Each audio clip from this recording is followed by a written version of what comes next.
Hello, hello. Welcome to the Monday stream, the off or outside of the schedule Monday stream, because I'm gone for YCS Bologna soon, so I'm doing some extra streams. What's up, everybody? Welcome, welcome. Nefarious Alati, thank you for the 13 months. Going to YCS Bologna for Genesys with Super Quantal. Wish me luck. Okay, good luck. I don't know much about the Super Quantal deck. Is it good in Genesys? I mean, I've heard that it's decent, but I haven't actually seen it in action. Well, yeah, I will be playing Genesys on the Friday of YCS Bologna as well, because in case you haven't seen it yet, but that is a super nice change as opposed to the NA YCSs, I believe, because in Bologna they're gonna offer Genesys qualifiers on the Friday already, which means that you can play Genesys on Friday, try to qualify for the Sunday Genesys Invitational, still play the main event, and then if the main event doesn't go your way, you can play the Genesys Invitational on day 2, which is nice. But then if the main event is going well, you can play the main event on Sunday and not play the Invitational. But I think that's pretty good. I think that's pretty awesome. All right. Also, Slayer, thank you for the 27 months. I appreciate that. Thank you. Welcome back. Yeah, welcome to the stream, everybody. We're gonna do some Lunalight and Master Duel later today. I'll tell you all about that. But first, we have to warm up, and we have some new cards. And today's stream is gonna be a little bit shorter than usual because I have to be somewhere after 4 p.m. So we're gonna be calling it a little bit early, but still, I mean, we still got 4 hours ahead of ourselves, so it should be fine. Let's begin. Monka Lunalight. I mean, we'll see how it goes, because I've played against Lunalight a lot. Like, I know what all the cards do. I'm familiar with, like, I'm familiar with seeing the lines, but I haven't really fully practiced it. So, but it's gonna be necessary, I think. I think it's a relevant deck for the upcoming Duelist Cup, so we're gonna have to do it. All right, let's guess some cards first.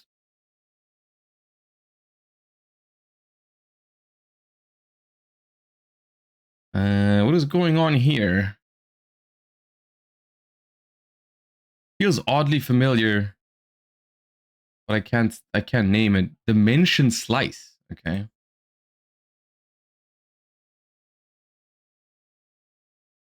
Oh, bio insect armor? No. Just insect armor, maybe? Insect armor with laser cannon? Yeah. I knew it was something insect armor. This is I believe, either a Supreme King or a Rocket card, but I don't know its name. Supreme Rage. Yeah, Supreme King.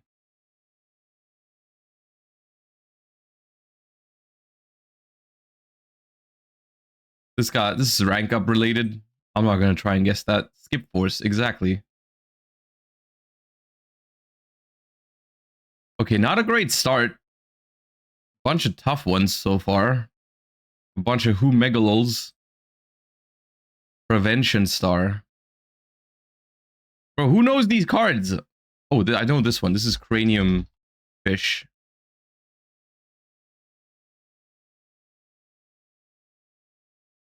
Okay, this is the Psychic Overload, I believe. It's like the Pot of Avarice for Psychics, but it's the trap card. Okay, this is a Chronomaly. Chronomaly Tula Guardian. No. Chronomaly Mask Golem. Oh, this again. This was like last week we had him already. Dude, I know this thing. It might be a DD. Vice Typhon, right? Yeah.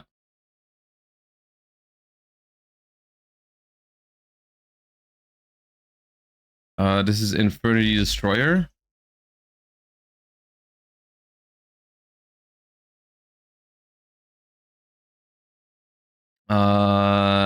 Ambulance Roid? Think? No. It is a Roid. Is it ambulance rescue? No, it's not ambulance rescueroid, is it?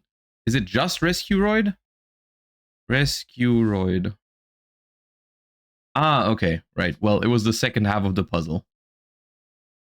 This is the Princess Pump Princess.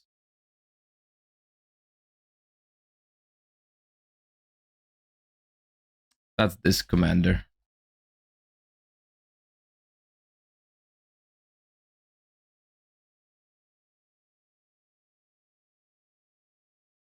This is closed forest.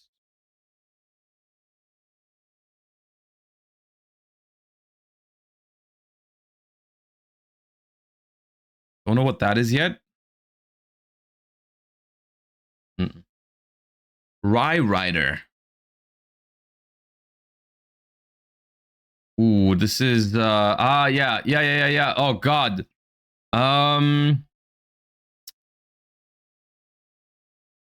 Is it Nemuriko? Yeah. That's Trigon, I believe. Oh.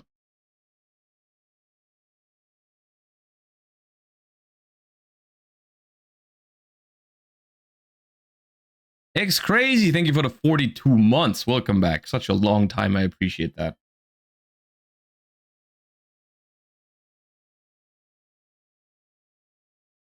This is Stardust Synchron, isn't it? Please be Stardust Synchron. Yeah.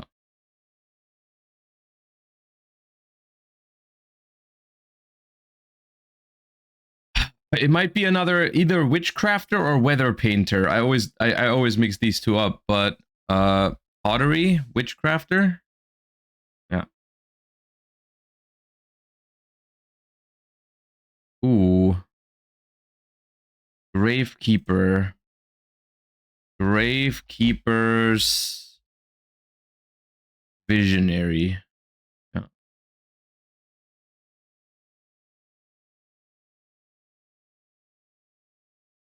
Oh, this feels very familiar. I need another zoom. Oh, Diamond Direwolf. Yeah, of course.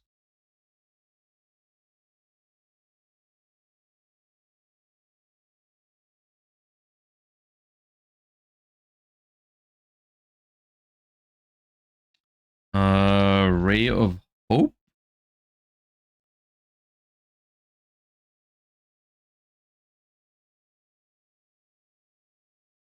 Rose. Could be Rose Girl. Nice. The green one, I believe, is Nikitama.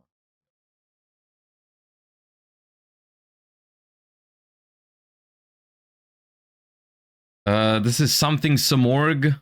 I don't know which one though. I'm gonna skip. Repulsion. This is looking. Oh, this is like Vanguard of the Dragon. No. Oh, this is Crusadia, isn't it? Drayath. Wait, a Draco Cavalry? Oh, okay. I was kind of lost on that one.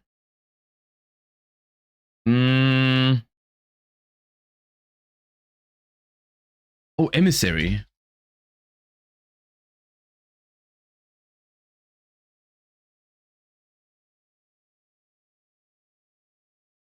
Balloon Lizard.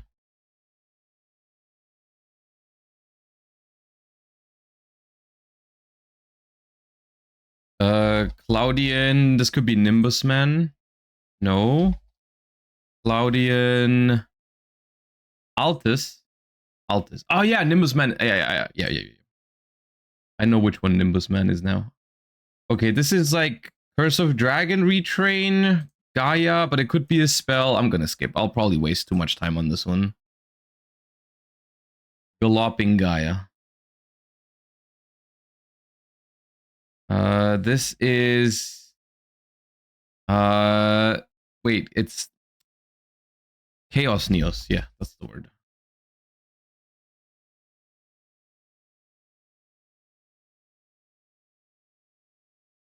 This is something Golden Land. Seven Cities? No, El Dorado. Ah, okay.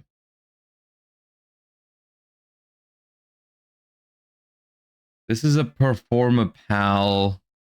Performapal Elefamer? No. Uh,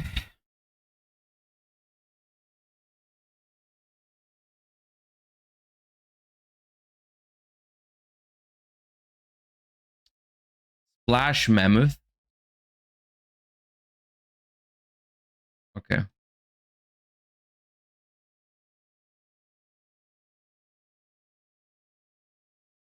This is like anti-aircraft flower. Yeah. That is a Shino Baroness. Shino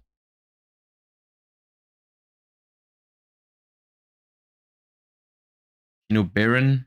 Okay.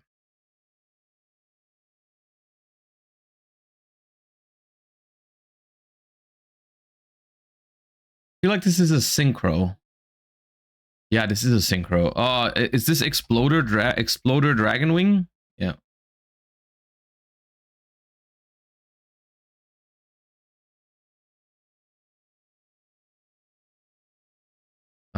Is this Vampire? Desire? Oh, it is Ghost Trick Alucard. Right. I was kind of on the right track. Not really. Oh, dude, I've seen this card. Oh, this card has an ulti. It's not penalty. It's God, is it penalty? Penalty game? Oh, okay. Okay, somehow I knew it, but I thought I was wrong. This is Soul of the Pure. No? It's something soul. Soul of Purity and Light? Ah, okay.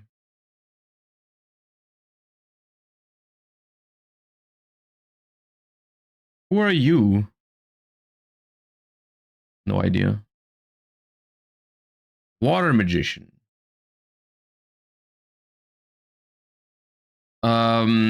This is Ancient Forest?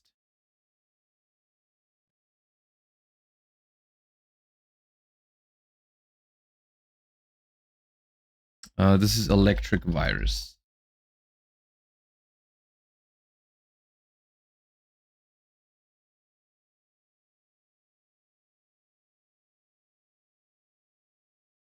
Oh, that's Dynamite.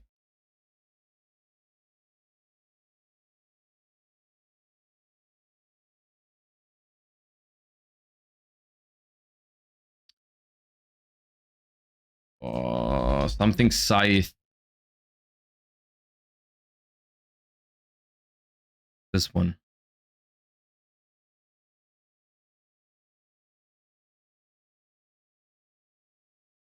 I have no idea what this is. Fury of Fire.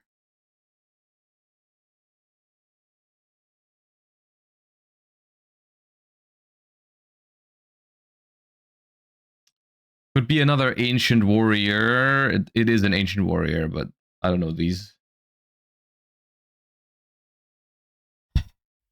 It's not Foxfire. No, it's not Foxfire. It's Watchdog, I think. Watchdog.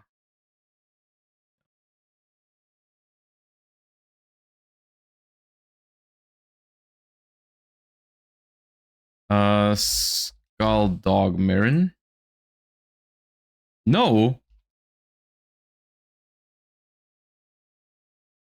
Dog of Dark. Mad Dog of Darkness. Right.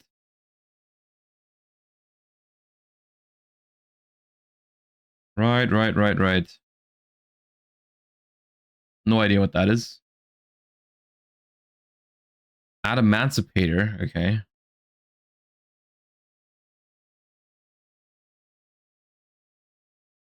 I'll try one thing. And then I'm moving on.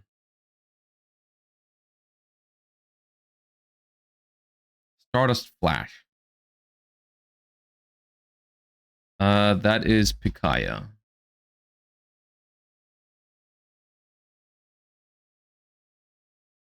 That is Tree Otter.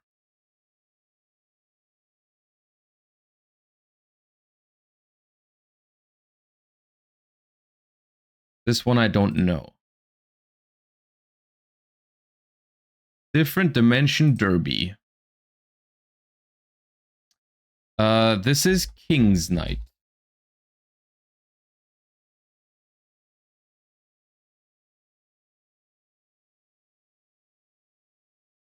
That is Shinato.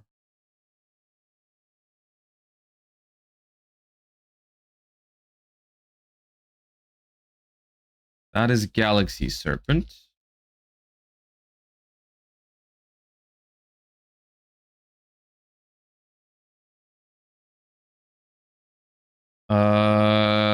This one I don't know.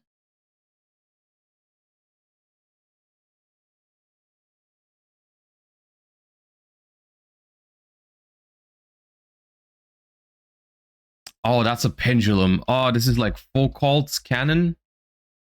That one.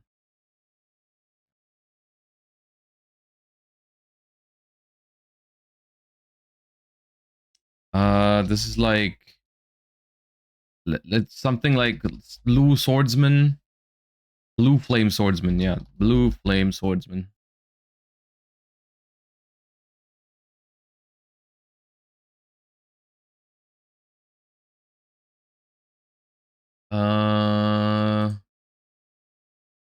I don't know this one.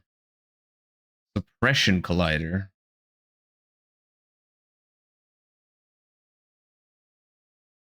Dude, this is Lancer. Sea Lancer.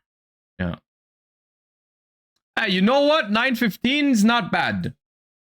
I think that's Thunder Spark Dragon, but I don't think we have time. 915, I'll take it.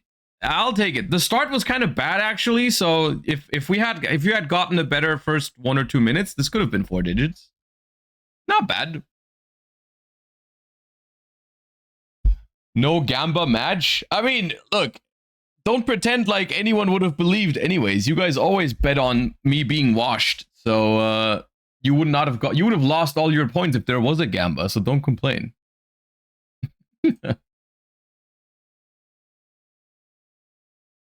Okay. Lower than level 4, not a warrior, not a dark. Less than 1500 attack, exactly 1500 defense, and newer than 2015.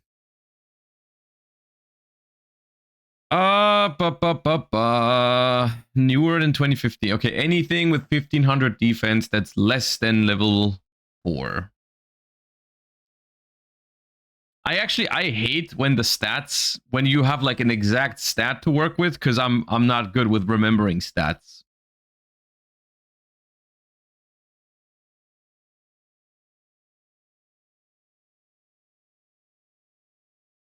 This makes me think of a synchro tuner. Fish lamp. That's not 1500 defense. It made me think of Formula Synchron, but it can't be Formula Synchron because of the year. Goatee Keef. Okay. It was not Goatee Keef, but that does have 1500 defense. We're looking for a level 3 monster with 1500 defense. We're looking for a level 3 with 1500 defense that is older than 2014, but not quite as old as 2015. I mean, the problem is I can think of Junk Warrior. I think, no, not Junk Warrior. Junk Forward. That's 1500 defense, but that's level 3. Also, that's from 2012. Every Unchained is 1500 defense. Yes, but don't they also have 1500 attack?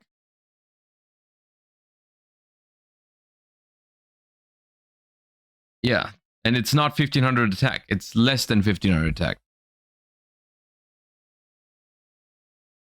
I believe Rescue Ace Impulse is too strong for this. Yeah, also 1500 attack. Beta.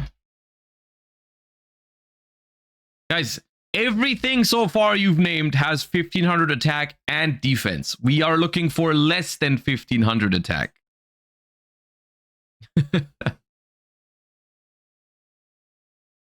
Maybe a Tenpai? It was before 2024, so it's not a Tenpai, right?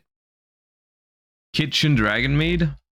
1700 defense, almost. Close, but not quite. Salamangrate Spinny? Is Spinny 1500? Spinny is 1500 defense. But it wasn't Spinny. Okay, it's also not a Cyberse, not a Fire. Less than 1000 attack. But no, Spinny was a good call. I didn't remember it had a 1500 defense. Deep Sea Minstrel? I believe it wouldn't be that because it's a tuner. Also, the year does not match because now we're looking for 2016 through 2018. Leal.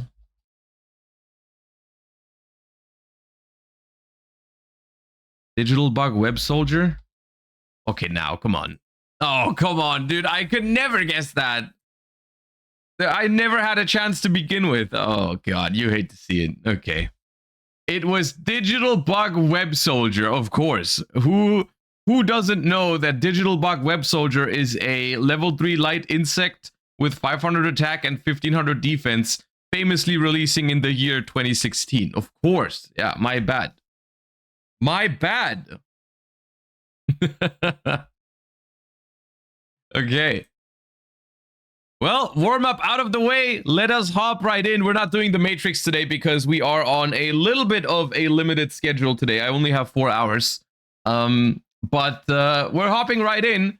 And the thing we're starting with, I believe, is we have a bunch of new cards. And I already saw some people in chat asking about those. I believe all of these articles are a bunch of new cards. And we're going to start with the Sky Striker Mecha Adil Saber. Of course, new Sky Striker support, always welcome. Let's see what we're working with here. We have Sky Striker Mega Adil Saber, a level 7 wind machine monster. 1500 attack, 1500 defense. You can only use the first and second effect of this card's name each once per turn. During the battle phase, quick effect, you can discard this card, target a Sky Striker monster on the field. It gains 1500 attack until the end of this turn. If a monster is special summoned while this card is in your grave, you can target a Sky Striker or Link monster you control, equip this card to it as an equip spell that gives 1500 attack.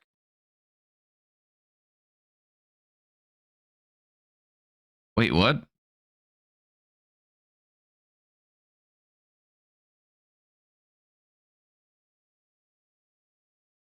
What is this? Honest for Sky Striker? Yeah, but it's 2025, 2026 even. It's 2026 premium pack. Why are we making a battle phase attack boost? Oh my god, it's so bad. Oh god, it's so bad. Okay, oh man. Okay, yep, that's definitely something. All right, great start. I'm already disappointed. Should I put the Sky Striker thing last? So I could have looked forward to it the entire time, because now I'm just sad. Well, okay, well. We have Predaplant support, apparently. Thorn Fangs of Violet Poison. This card is always treated as a Predap card. Target a Starving Venom Fusion Dragon you control. Destroy as many monsters your opponent controls with lower attack as possible. Then you can discard your entire hand, and if you do, inflict damage to your opponent equal to the destroyed monster's total original attack. Also, the targeted monster cannot attack. What is this pack, dude? Why are there cards in here that wouldn't have seen play in GOAT format? Huh? Why is there a conditional Raigeki in here that only works if I'm summoning Starving Venom Fusion Dragon? It's premium? No, it's not premium. Penetration Fusion. Quick play spell. Okay. You can only activate one card with this card's name per turn. If a monster was destroyed by battle this turn, fusion summon a fusion monster from your extra deck using monsters from your hand or field, and if you do, it gains this effect.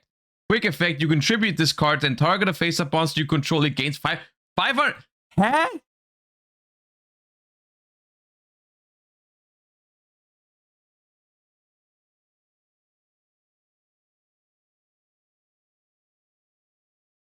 What?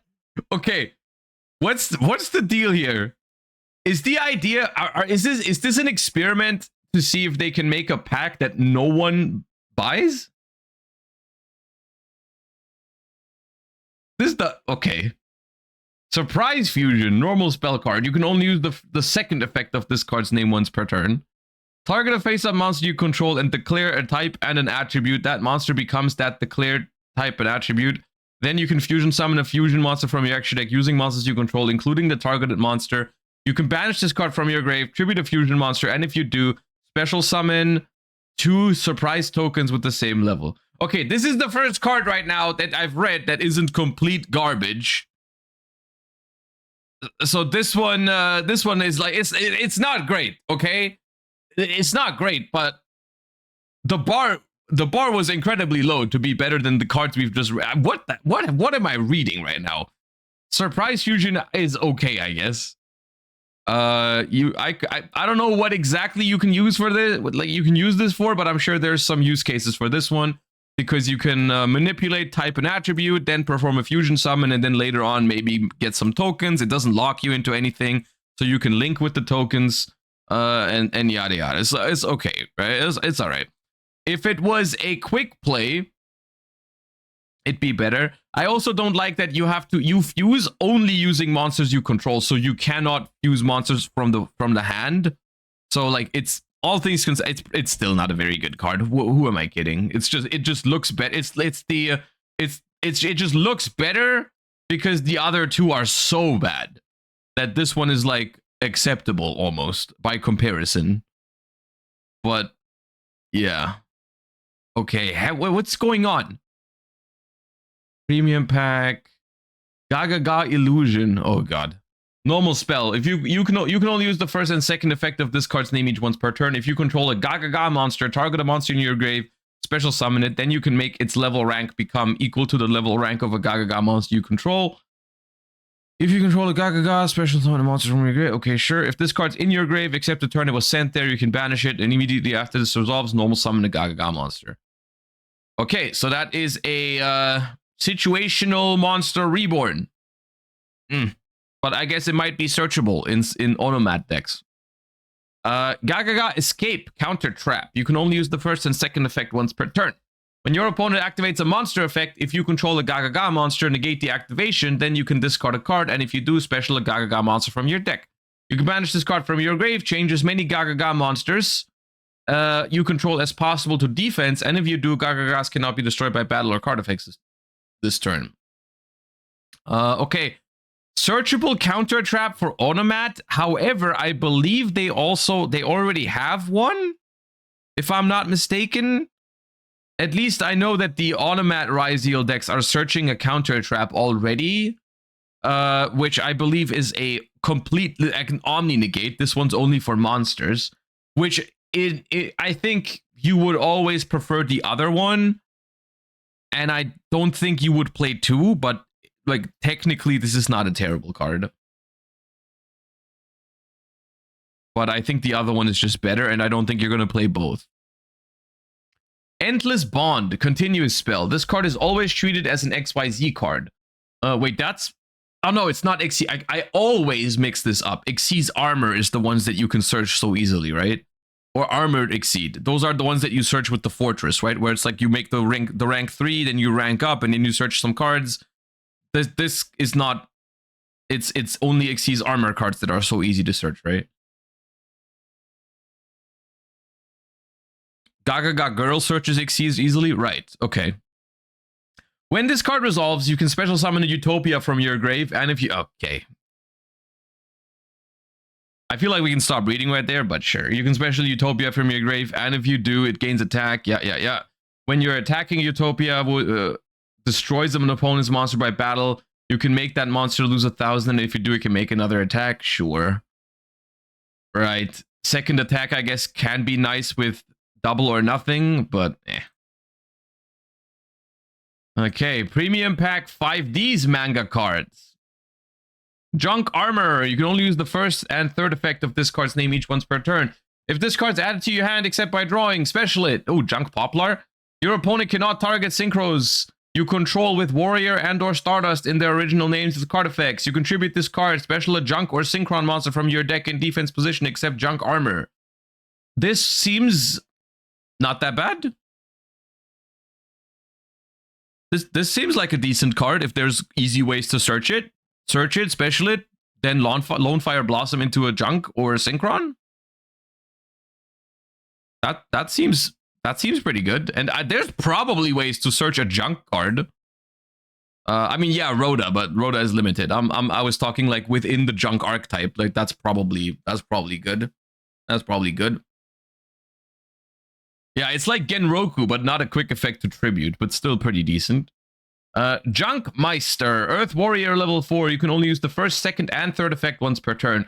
You can reveal a Warrior or Stardust Synchro monster in your extra deck, special summon this card from your hand. Also, you cannot special summon from the extra deck for the rest of this turn except Synchro monsters. If this card is normal or special, you can add a Junk card from your deck to your hand except Junk Meister. You can target a Junk monster you control, decrease its level by up to 2. Huh? What's happening right now? How are we going from the absolute garbage that was the Sky Striker card, the Zexal cards, and the Predap cards to this? What is happening? Why is the quality between like these cards so drastically different? Like, bro, the Zexal cards or the Predaplan cards and the Sky Striker cards are like not even good enough in freaking GOAT format, and these are just custom? What the hell? These are good. Okay, yeah. Over-tuning. Yeah, I guess that's what's happening right now. Normal spell. You can only activate one card with this card's name per turn. If you control a tuner, special summon a tuner from your hand deck or grave. Also, you cannot special from the extra deck for the rest of this turn resolves, except Synchro monsters. This is also decent. Of course, there's two things that are weird about this card. The first thing is you need to be able to have a tuner already.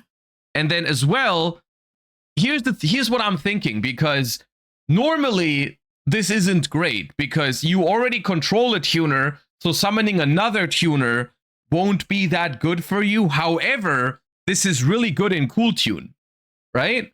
This is really, really good in Cool Tune because in Cool Tune you can actually synchro with two tuners. So you will make some use of this. It could be an interesting extender for that deck. Yeah. Champion's Pulse, normal trap. You can only activate one card with this card's name per turn. During your opponent's battle phase, they gain 1,000 life points, then you end the battle phase. When your opponent activates a monster effect, if they control more cards than you do, special summon a Red Dragon Archfiend or Hot Red Dragon Archfiend from your extra deck. If you do, negate that effect, and if you do, destroy that monster. As per usual, dude, this is funny. Because the Yusei cards are just cracked, and then they'd be like, okay, you know what? But there's one thing that we cannot do. We cannot let an opportunity pass to give Red Dragon Archfiend an incredibly mid card. There cannot be Legacy Synchro support without a super mid Red Dragon Archfiend card. Oh man. It's quite all right. No, it's not quite all right. This card makes no sense. The whole concept of a trap card is that you can basically only use it when you go first. You said it, but the problem is with going first is that you usually control more cards than your opponent when they play into your board. This is inherently a terrible card.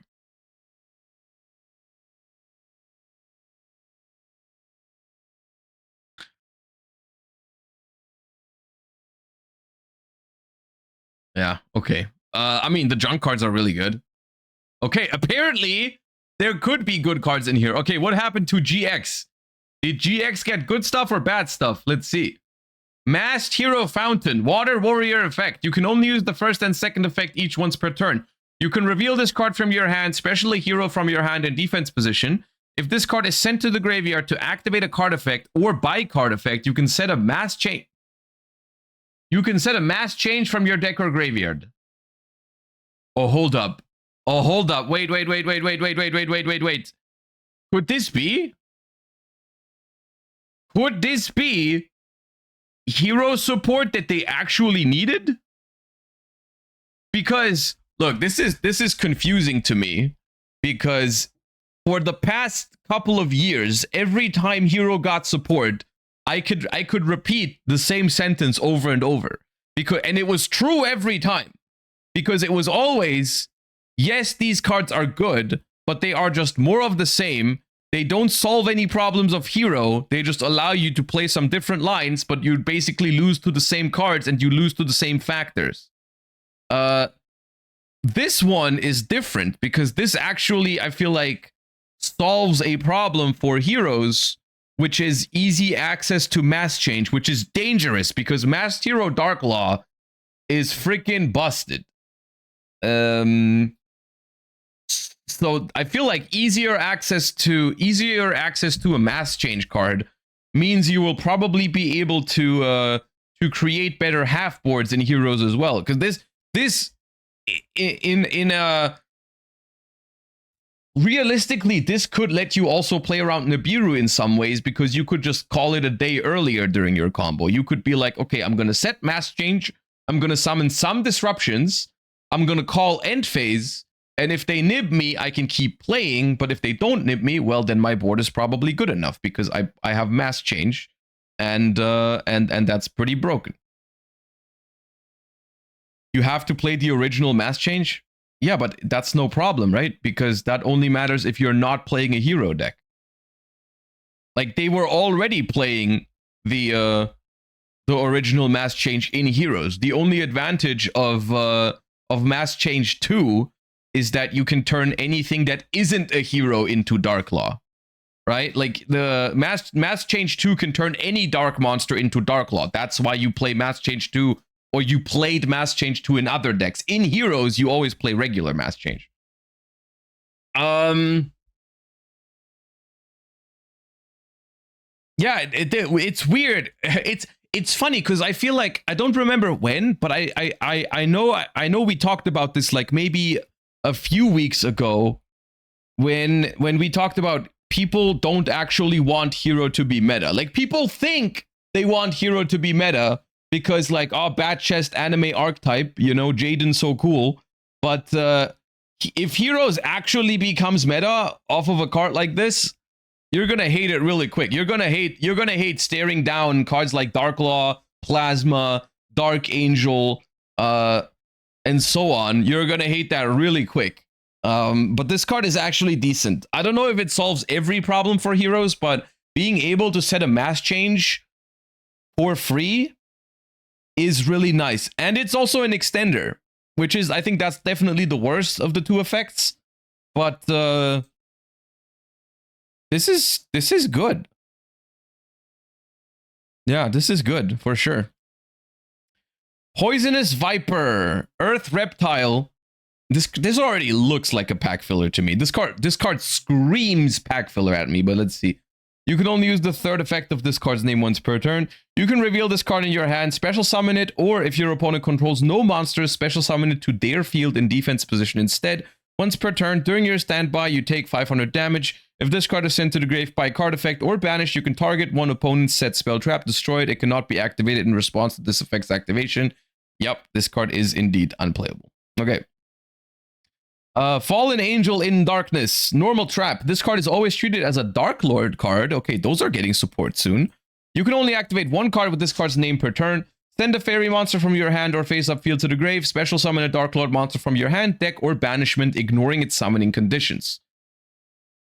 Okay, now I believe, correct me if I'm wrong, but if you copy this card with the Dark Lord effects, because they have a bunch of effects to copy the traps in the graveyard, you don't have to pay the cost. Because you just apply, like, you just copy the effect.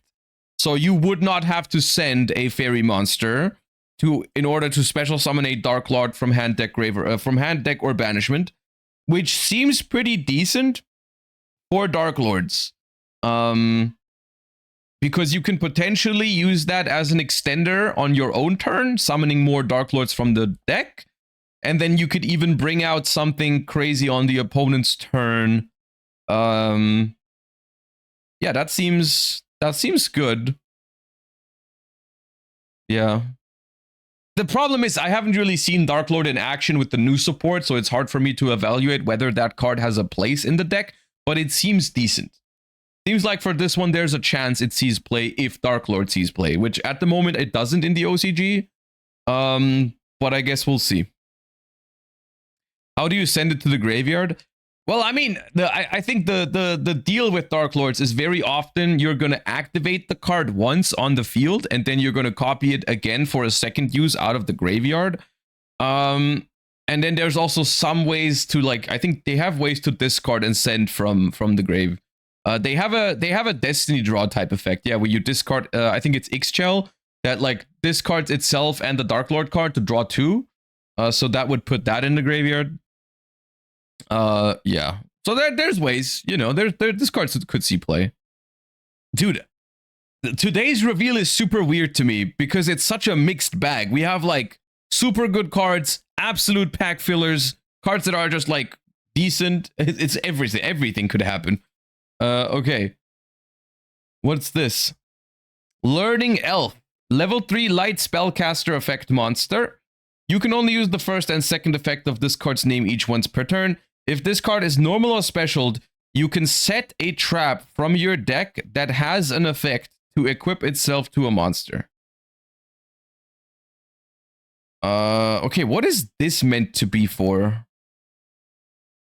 Metalmorph? Amazement support. If this card is sent from the field to the grave, you can draw a card. Ooh, I like that. I mean, yeah, Max Metalmorph. I don't know. Okay, I mean, it's technically it's a pretty decent card, right? It just gets you 2 cards. It gets you a trap from your deck, and it draws you a card when it's sent to the graveyard. So that's like pretty good, but it definitely depends on, is there a deck that can just use its normal summon and wants to play traps that equip themselves? It can set the Doom Z trap. Yeah, you can link one into Artemis and then immediately draw a card, which is neat. Can it set Crackdown? No, Crackdown does not equip itself. Crackdown is just a continuous trap that takes control. Yeah, it's an odd one. I mean, it depends on if there's a good target for this, then it's a good card. Simple as that, I think. Armament Reincarnation. Special summon an Armament Reincarnation. No, special summon Armament Reincarnation tokens up to the number of equip spells and traps with an effect to equip themselves in your grave. Then, oh god. Then you can destroy as many cards in your spell trap zone as possible, including this card. Then set as many equip spells and traps with an effect to equip themselves to a monster as possible from your grave. Also, you cannot special summon for the rest of this turn. These traps can be activated this turn. Bro, this is all one sentence. This is all one sentence. Is this the longest sentence ever on a Yu-Gi-Oh card? It might be. Okay, there's one period in here. One.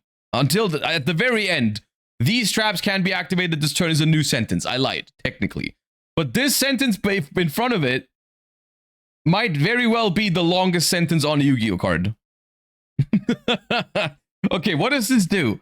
You count the number of equipped spells and traps that equip in your grave.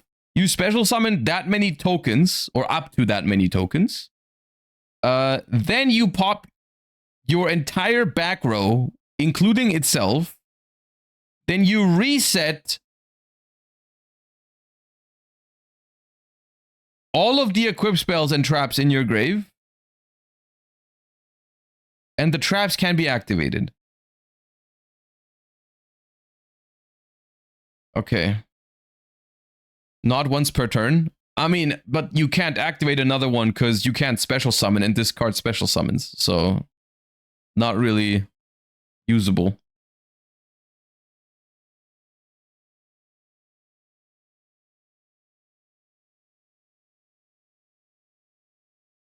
Okay.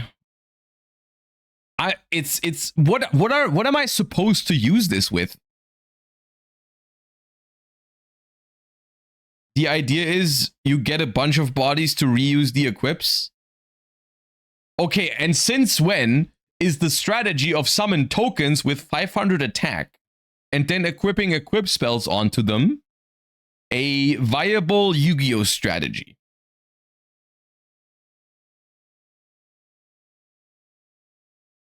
Mirror Barrier. Normal trap. You can only use the second effect of this card's name once per turn. Target one face-up monster you control. Equip this card to it.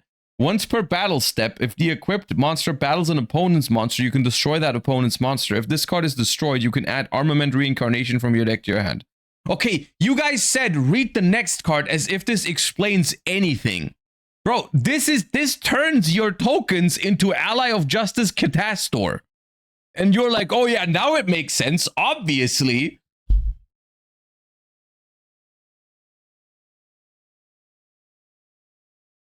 Congratulations, you have now summoned Catastor in 2025. Bro. That explains nothing. What the hell is happening? Oh, man. No, bro, I'm telling you something. People are gonna put this into one deck and one deck only. They're gonna put that in stun. They're gonna equip Mirror Barrier onto a freaking Fossil Dyna in Master Duel, and then you're gonna see what happens.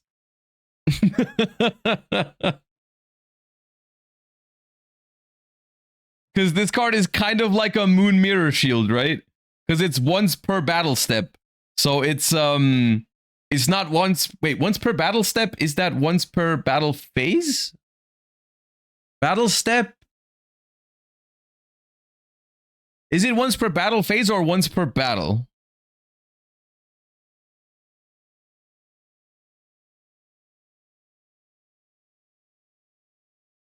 Battle step is once per attack, right?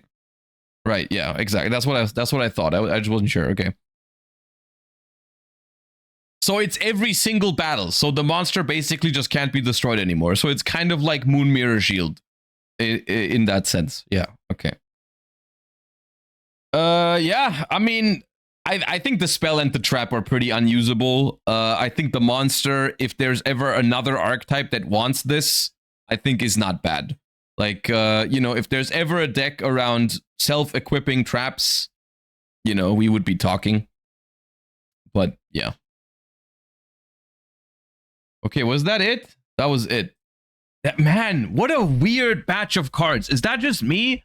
That felt very, very weird reacting to all these cards because the quality difference. Dude, premium pack is kind of crazy. I don't know, man. All right, TLDR. I guess we can probably ignore most of these cards, with the exception of, I think the Masked Hero is actually decent. And like, I know there's been a lot of good hero support in the past, but this one feels different in the sense that it actually solves a problem for hero, which is getting to mass change.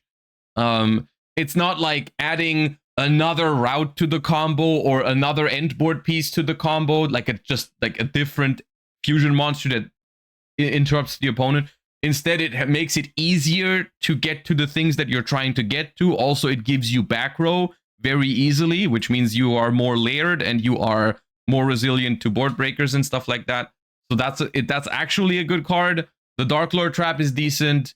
The junk cards are kind of cracked. I don't know if it's going to change much for junk decks, but like Junk Meister and Junk Armor are definitely good cards. And the rest is very confusing. The rest is very, very confusing to me as to, yeah. This guy, dude, I already forgot about the Sky Striker card, and now I looked at it again, and now I'm sad again. Okay, well, I guess that's premium pack for you.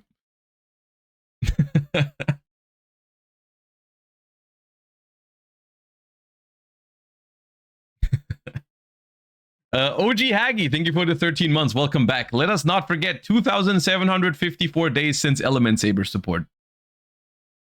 You might be the only person waiting for Element Saber support.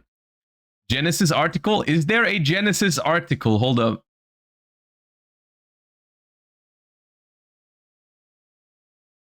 There is a Genesys article, and we can combine this with some Genesys discussion real quick, because I remember seeing something.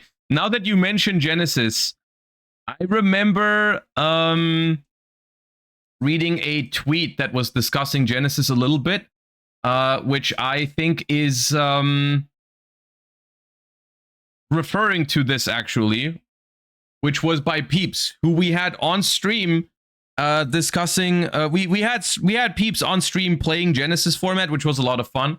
And he said, I don't know, man, I think I gotta sit Genesys out until this points update. Droll is just so obnoxious. I'm terrified that they didn't talk about it on the most recent points update. I really don't want to make every deck around one card. And then there's a thread following this like discussion and everything.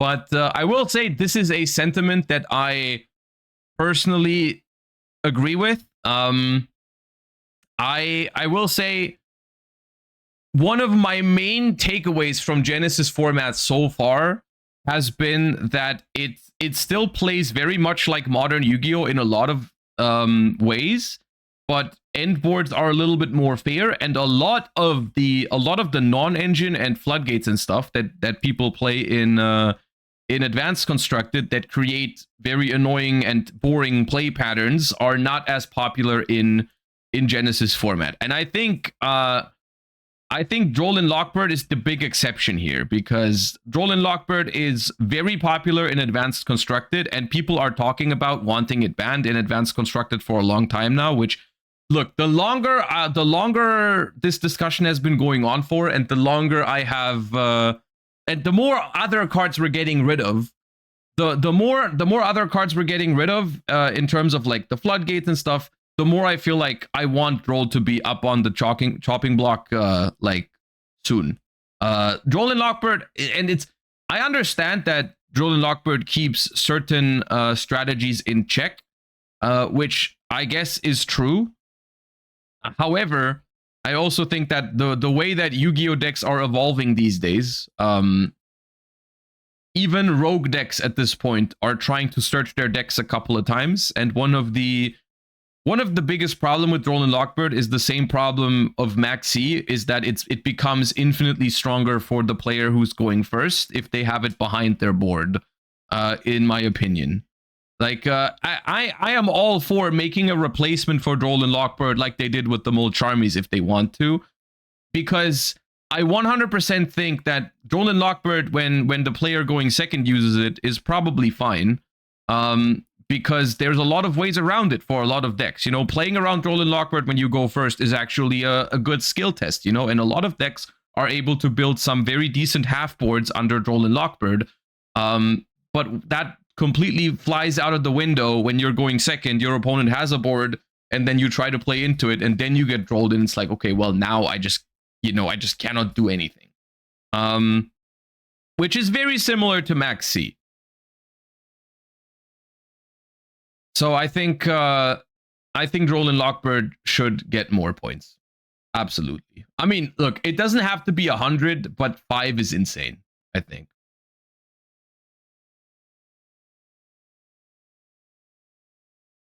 Anyways, let's see what they said on the YCS Pittsburgh Genesys recap. Genesys was jumping at YCS Pittsburgh. 32 16-player qualifiers were over by 4 p.m. on Saturday, with another 35 on-demand events firing as well, almost double what we had in Anaheim. Among the duelists trying to qualify, 90 different strategies were represented, and the 64 qualifying duelists finished their pods 3-0 or better with 34 different decks. Today, we'll discuss some of the takeaways from the weekend's events. Now, this sounds like a pretty big success, and I can second this in terms of my own experience. My Genesys locals that I've been going to a couple of times now have been doing pretty well. The numbers for them have been good, and the deck diversity has been pretty nice, and a lot of people have been enjoying it a lot, is what I can say. So I've found Genesys to be a very positive experience, even though, like we just talked about, it is not a format without problems. I genuinely think it's been a very enjoyable experience so far, and I think it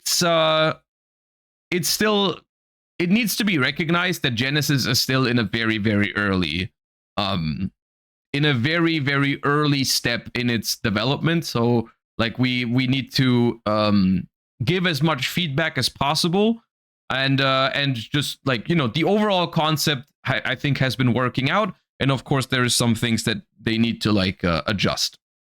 All right, continue. We mentioned in a previous post that we expected Vanquish Soul to still be a powerful deck even after the October points adjustment. In Pittsburgh, 4 players made it to the Invitational using Vanquish Soul, and 1 made it all the way to the quarterfinals. The primary casualty of the points adjustments last month was Vanquish Soul Jiaolong. Among all the Vanquish Soul decks from the qualifiers, players prioritized having a second copy of Vanquish Soul Holy Su, and to get those points, they were willing to give up Jiaolong completely. This is something that I personally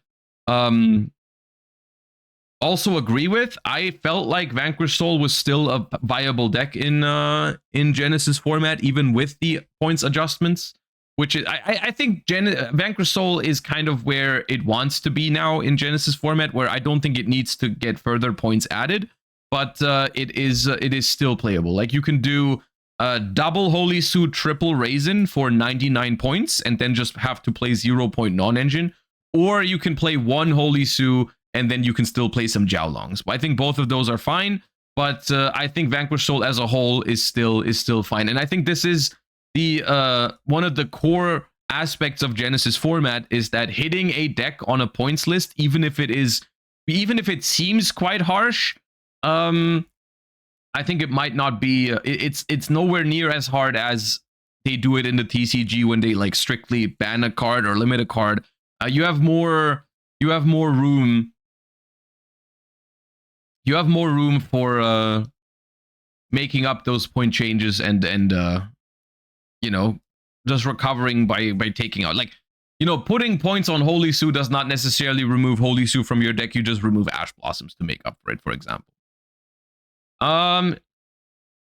Genesys Regenesis. To replace the Fire, Earth, Dark monsters they had to remove due to points being added to the core Vanquish Soul cards, players turned to the Regenesis theme that has all 3 and an emergency teleport type card to help pull them from the deck. Regenesis code summons Archfiend or Warrior from the deck, and when they go to the grave during the opponent's turn, you return them to the hand in the end phase, and now you have attributes. Well, that seems pretty slow. This isn't the only place where Genesys monsters and code have appeared in a supporting capacity, but we would be remiss if we didn't shout out the Regenesis deck itself, which has been steadily improving since Genesys began. While it didn't make the Invitational in Anaheim, multiple Regenesis decks made it through in Pittsburgh. We can recreate Dino Rabbit. Dino Rabbit. Pittsburgh saw a rise in general use summon strategies. After the price of Terratop on Dododo Warrior went up last month, Terratop and Taketon Pork were phased out in favor of Radiant Typhoon Eldam, Swen, and Radiant Typhoon Chand. A much larger deck commitment, but the cards are interchangeable. As for Dododo Warrior, it seems the increase in price just reminded everyone how powerful the card is, and its usage went up. In fact, the increase is likely explained by players looking into the bridge between 2 level 3s and Dododo Warrior via Goblin Baker Big Gabonga. Big Gabonga gets you Go Goblinberg, which is a goblin, and provided you have your normal summon available, that gets you to everything else.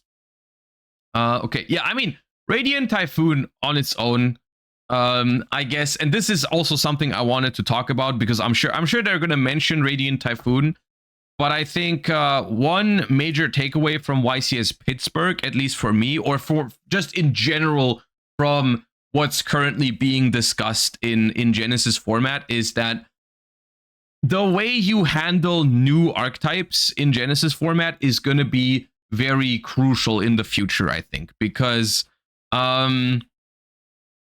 yeah, if Droll doesn't exist, all these decks are disgusting.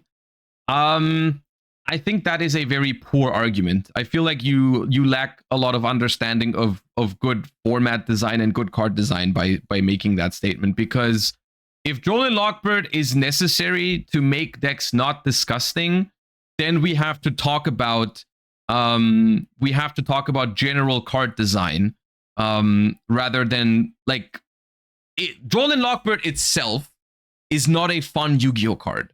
And if the thing that if basically, because if what you were saying is true, then the format isn't worth playing, because if every single deck does disgusting shit, if Droll and Lockbird isn't used, then the entire format is like, well, draw Droll and Lockbird or lose, which is not fun and not interesting both ways. Because if Droll and Lockbird is used, the gameplay that follows is usually pretty bad, because Droll and Lockbird is not an interesting Yu-Gi-Oh card. It does not promote fun gameplay. And if what you were saying is true, and every deck, if not hit by Droll and Lockbird, does disgusting stuff, then the game is also not fun playing when Droll isn't involved, right? And personally, I can 100% say that is not my experience with Genesys format. My games without Droll and Lockbird involved have all been completely fine. And I would appreciate if people were able, if Droll and Lockbird wasn't in the format, you could play decks with more engine and higher ceiling, which would naturally be better at going second.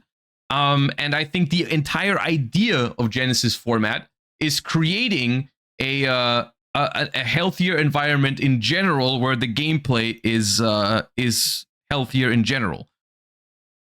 Do you think they can add 500 cards to the list? You're saying that it is as if it's any type of good argument. There is already over 500 cards on the list. Yes, they can. If they want Genesys format to feel different from advanced format, if they want it to be a healthier environment, then yes, they should get rid of Droll in the format. And then if there is toxic strategies that emerge from that, then you hit those strategies. Obviously, that's what people want. You're making the same argument as people made with the floodgates. They're like, oh, you ban 5 floodgates, people are going to play more. What are you going to do? Ban all the floodgates? Yes, that is the answer. That is what you need to do if you want to create a meaningfully different environment to play Yu-Gi-Oh in.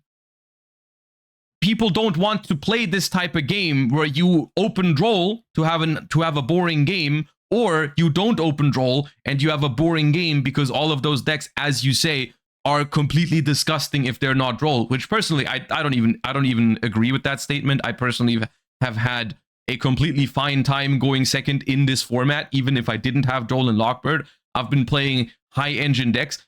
Honestly, my biggest problem when I was going second in this format was Droll and Lockbird. I always look at their board, and I'm playing these types of like higher engine decks. They're not like completely broken, but like decks like Dragon Ruler or something. I look at my opponent's board and I'm like, that's playable. And then I activate my Sacred Sword of the 7 stars, draw 2 cards, and then I get Drolled, and I'm like, okay, no longer playable. No longer playable at all.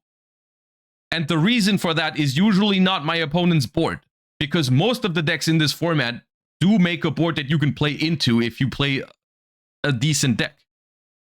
So I completely disagree with that statement. I think it's because if you create a format where Droll is necessary to play the game going second, then I feel like you've missed the entire point of Genesys format. So the goal should always be to get rid of Droll in this format. 100%. You put points on Droll, you see what kind of stuff people come up with, and you put points on that shit. That's how you do it. Simple as that.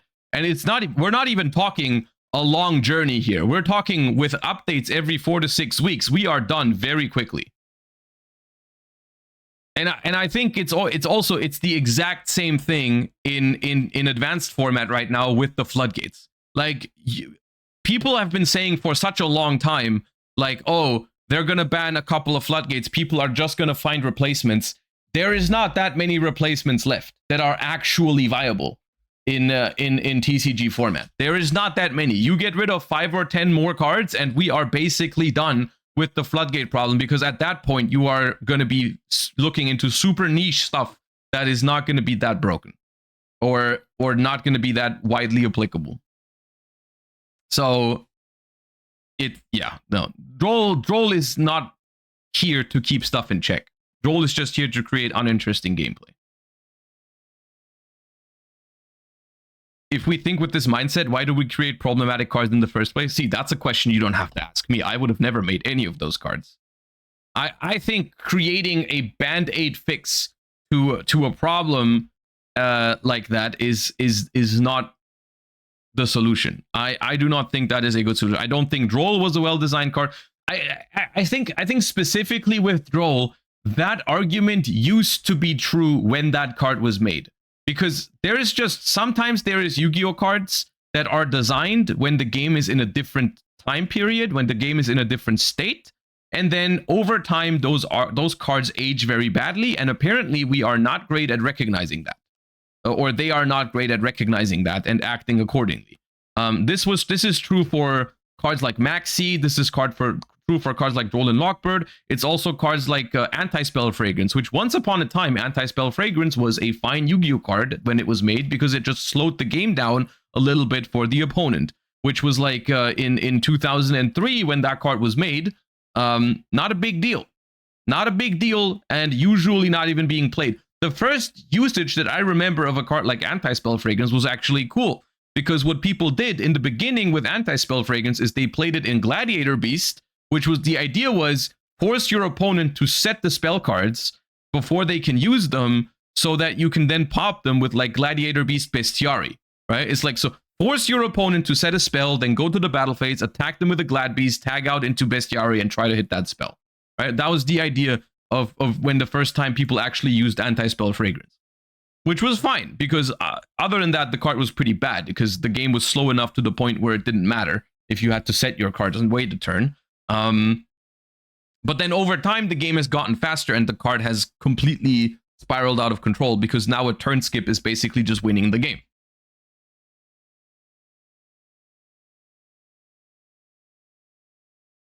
I agree, but the power level of the game is really high and we don't have the tools to play through the boards of good decks in the format if not interrupted. We disagree on the power level of the format and this is fine. Yeah, I don't think that's true.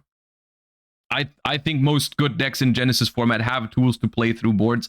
And once again, the argument is simple. If there is a deck that makes a board in Genesys format that you cannot beat, that deck needs points. Period. That deck needs points. There is no way around that argument. Droll and Lockbird is not the answer.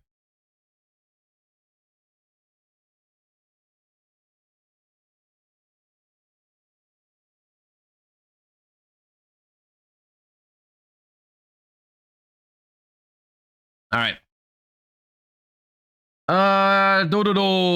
What are players doing with these cards? Mostly Xyz summoning, one Xyz monster that negates a spell trap and one that negates a monster effect, backed up by removal.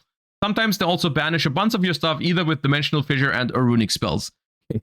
So I'm happy that Dimensional Fissure is mentioned here, finally, by name, because I'm hoping that, I'm really hoping that those cards get some points.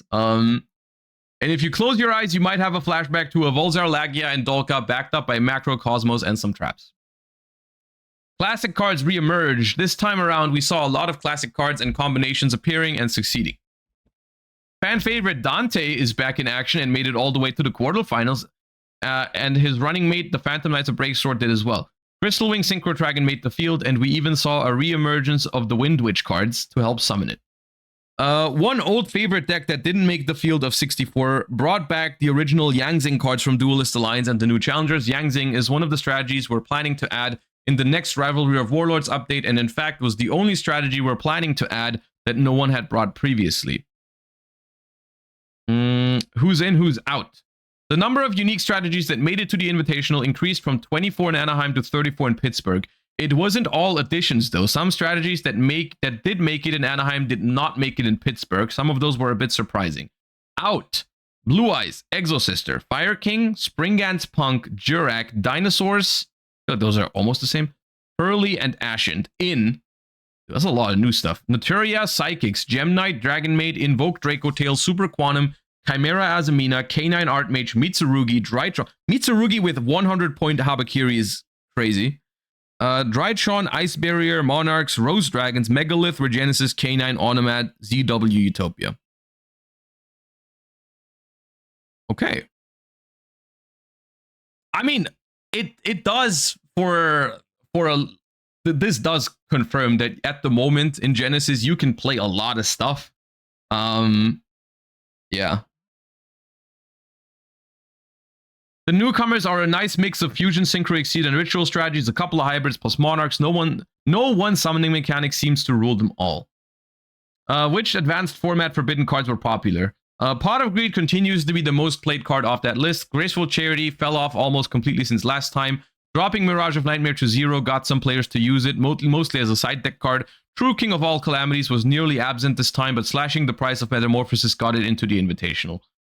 Any extreme outliers? Last month, Vanquish Soul was an extreme performance outlier. This time around, there were no extreme performance outliers. In Pittsburgh's Invitational, there was a big group of decks that appeared 1 to 3 times, and then a small group in the 4 to 6 range. In Anaheim, we had those 2 groups and the Vanquish Soul at 12 reps. There will always be some decks that perform better than others in any given tournament, and there can only be one winner, but Pittsburgh's distribution with no huge outliners is more ideal. I agree with this in terms of just the raw numbers. In terms of just the raw numbers, this format is looking quite good in terms of deck diversity, in terms of number of viable strategies, in terms of the kind of choices and also play styles you have available to you. I think that is pretty good, and that is one of the main selling points of Genesis at the moment. The one thing that I believe we should look into now at this point, now we have reached a point where we can say, okay, this sort of like slightly lower power level and banning of a bunch of the toxic floodgates and endboard pieces has led to an environment where a lot of different strategies can compete and a lot of different strategies can thrive. I think there's just one thing left to do, and that is evaluate the general play pattern and playing experience of Genesis format, right? I think there is essentially the discussion that we just had is an important one to have, which is, are there any decks in here that maybe create too powerful of an end board? And if the answer to that question is yes, then how do we combat that? Because I personally want to repeat, I don't think Drolan Lockbird is the answer to that. And I think at the moment, Drolan Lockbird is unfortunately one of the most played card in Genesis format, period. For 5 points, and I honestly, I don't blame anyone for using Drolan Lockbird, by the way. It's completely reasonable to use Drolan Lockbird if the card is good against some of the most toxic strategies in the game. But as someone who's been playing advanced format for a long time, I think currently, like, Drolan Lockbird is one of the least fun cards to play against.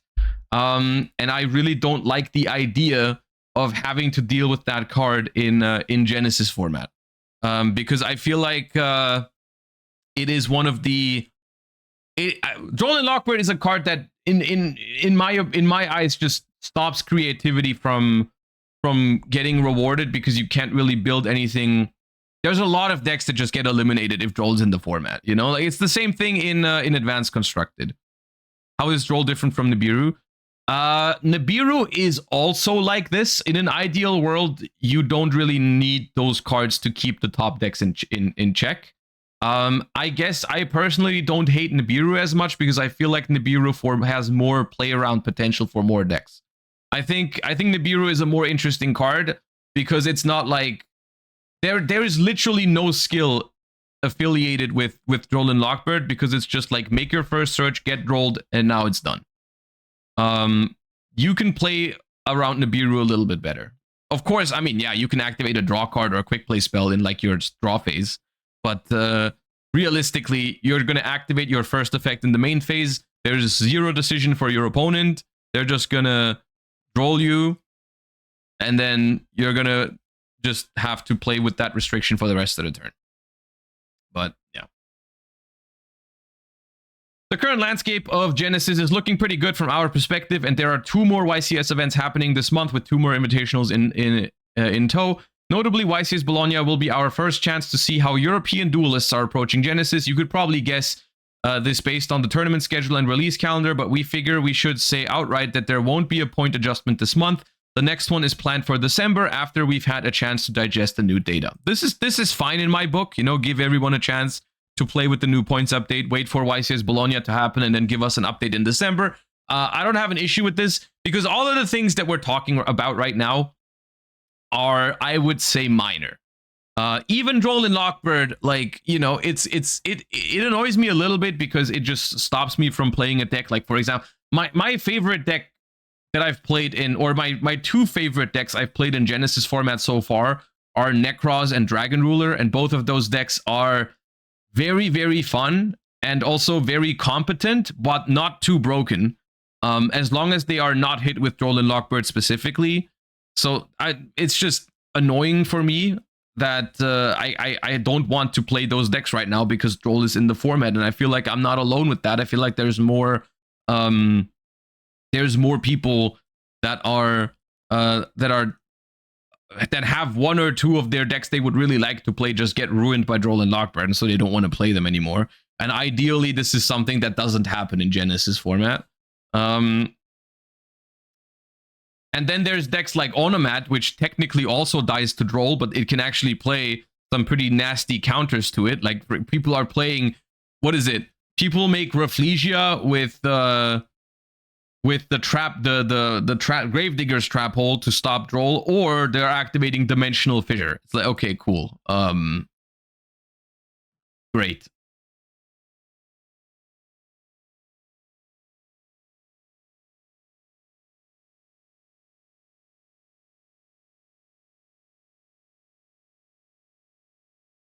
But yeah, I mean, I do agree. Overall, Genesys is looking pretty good, and I did have a great time overall at my Genesys locals that I've gone through at the moment. I've been having a great time. The decks I've been playing at the moment have been, I've played Necros, I've played Dragon Ruler, and I've played Radiant Typhoon, and all 3 of those have been pretty good and pretty fun to me. And I didn't have that many issues going second in the format. However, like, what would you say are some of those decks that that make boards that are unbeatable when you're going second? I think Radiant Typhoon is one of those decks. Admittedly, I think if Radiant Typhoon gets out all of the resource loop, then it's very hard to beat. It doesn't necessarily make a super oppressive board, but it generates a lot of card advantage. Onomat, I think Onomat is probably the biggest offender of this. I mean, Onomat is, I guess this is subjective, but I've not enjoyed Onomat in any format. Every time it sees play, I feel like that deck is miserable, but yeah.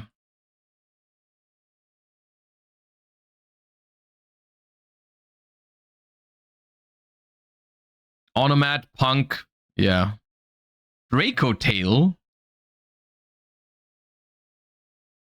Okay, if you think Draco Tail makes an unbeatable board, then I have bad news for you.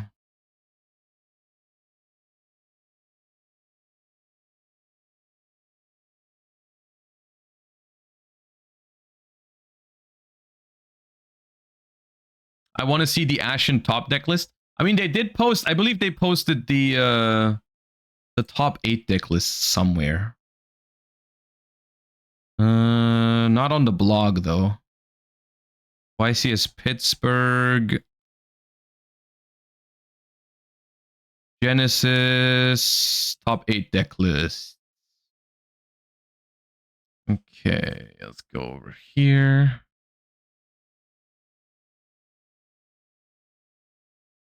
Yeah, this deck definitely makes a very broken end board. It's funny that their trap card is called Unbreakable. But yeah, Onomat is a problem.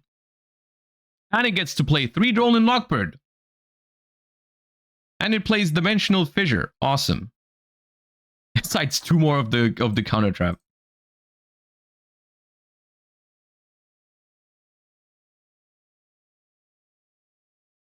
Draco Tail.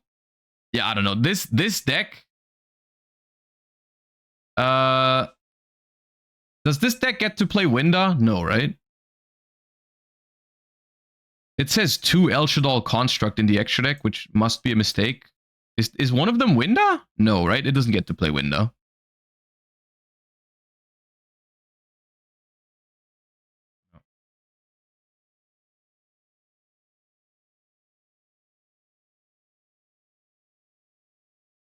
Archmage. Archmage is fine, I think. Seems like a pretty fun deck. This is Punk. Yeah. Okay. Droll. Yeah, dude. Come on. Top 4 is 12 Droll and Lockbirds in the main deck.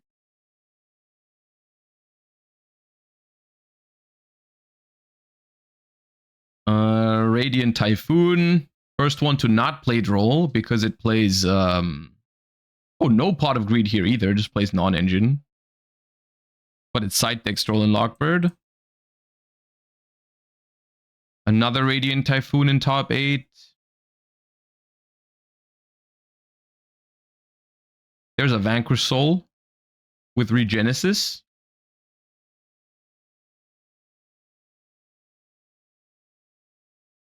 More Punk. So one thing that's pretty clear from looking at these, I think, is that the overall deck diversity in the format is good, and there's a lot of different decks that made it to the Invitational. However, the decks that are coming out on top are relatively similar in what they're trying to do. You see 2 Radiant Typhoon decks. You see 2 Punk Psychic combo piles, and you see an Onomat deck, which in my opinion, the Punk deck and the Onomat deck are relatively similar in terms of what they're trying to do, because they're both basically combo piles, right? Like it's the one is an Exceed combo pile, the other one is a Synchro combo pile, but they play very similar, right? And then we got a Vanquish Soul. Yeah.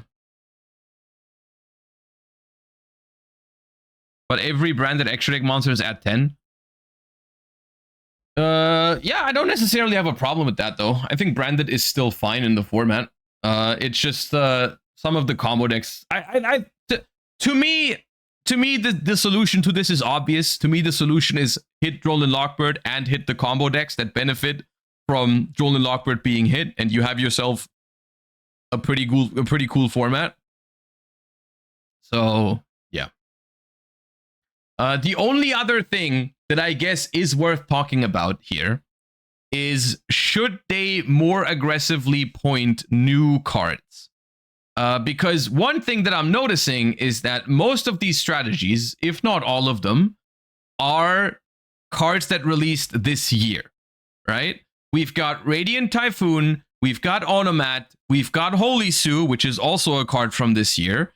Archmage is also from this year. And even some of the Psychic support and Punk support is also from this year, right? So essentially, the entire top 8, and Draco Tail, the entire top 8 is essentially comprised of new decks that have maybe not gotten attention in Advanced Constructed, but they are getting attention in Genesis, which to an extent is fine, right? To an extent, this is a good thing, and I want this to happen, right? I do think to an extent that was their goal, yes. I'm just asking, is there maybe a middle ground for it, where maybe we can have those decks enter Genesis format and just being solid rather than being the best, right? Like, is there maybe a middle? Because surely Radiant Typhoon would have been a playable strategy even if Crocia had 10 points or something. and you just had, but like the fact that like the decks are new, so they are modern archetypes that are usually pretty good, and then also they get to play all the non-engine they want because the entire engine is 0, right? So ideally, I think you find a middle ground where you put a couple of points on the new cards, but not too many, so they're unplayable, of course, right? That's where I think I would feel more comfortable, where it's like, because if they don't do this, right? Because if they always release new archetypes with basically 0 points, then Genesys format is just like this format where you probably always just play the newest stuff because that just gets to play all the good non-engine, right? And then something like a deck that has gotten some points doesn't have the points to play solid non-engine, like Roland Lockbird, for example. You just don't have points to play that in some decks, and then you get overrun by the new decks that get to play Roland Lockbird, right?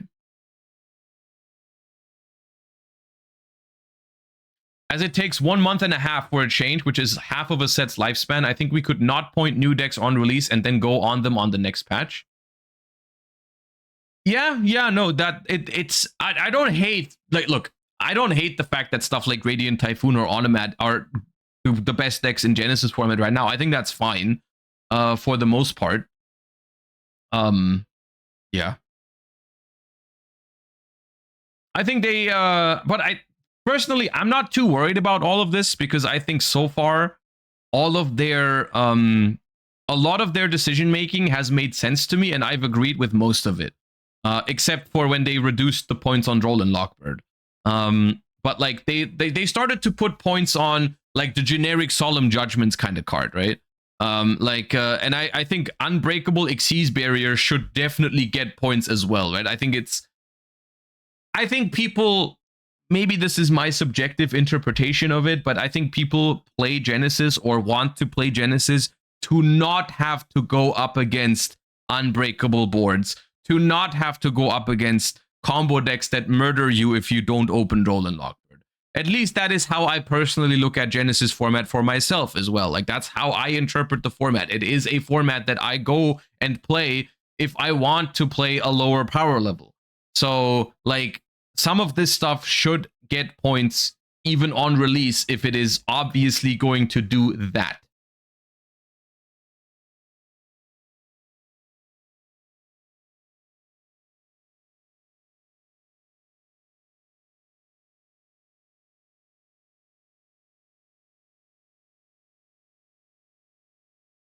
I play Genesys just to face different decks.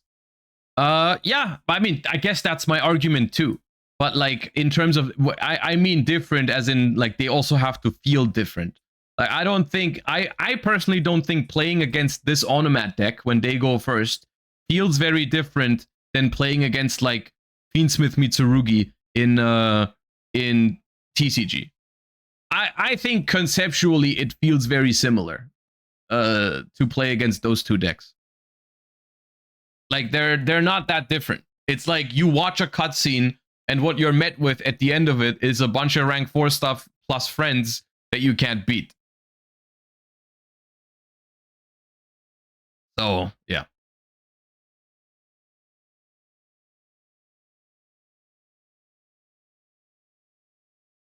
Onomat kind of killing Genesys for me at the moment, worst deck to face. Yeah, that's what I mean. It's just like this type of gameplay is something that, like, if you want this type of gameplay, you have a bunch of it in Advanced Constructed, and people are already complaining about this stuff when it happens in Advanced Constructed. You know, when decks are like popping off like crazy when they go first, have unskippable cutscene combos, and build a basically unbeatable board at the end. That's a pretty bad play pattern. I think a lot of people agree on that. Not everyone, like some people really love combo decks, but you know, some people would like to play Genesys for a change from that.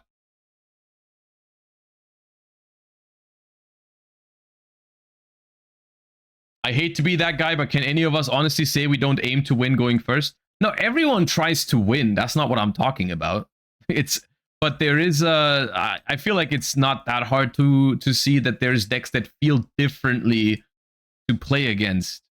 Like, the goal of Yu-Gi-Oh is always to win, But when your opponent makes a board that you can never break, then it never felt like you had a chance to begin with. When I play against Draco Tail and they go first and they make a board, it's usually worth playing into. And at the end of the game, I usually feel like even if I lost, that we had a pretty good back and forth.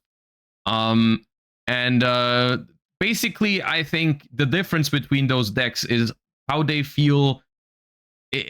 One of them feels better to lose to, which is subjective, but I think I'm not alone with that sentiment. And I think if a deck feels better to lose against, it's overall a healthier deck for the game, because it's not a zero-sum game then, right? Because if a deck feels really good to win with but really bad to lose against, then the game is zero-sum. Like, one player's enjoyment is one other player's like non-enjoyment. And as a whole, it's like, okay, right? If I enjoy my game, you're not gonna have a fun time. Ideally, maybe I'm weird for that, but ideally a game should be fun for both sides, hopefully. And that's been my experience with most of Genesys format, is that the games were fun both ways. And I don't think, I'm looking at this Automat deck right now, and I don't think it does that, while a lot of other decks do that.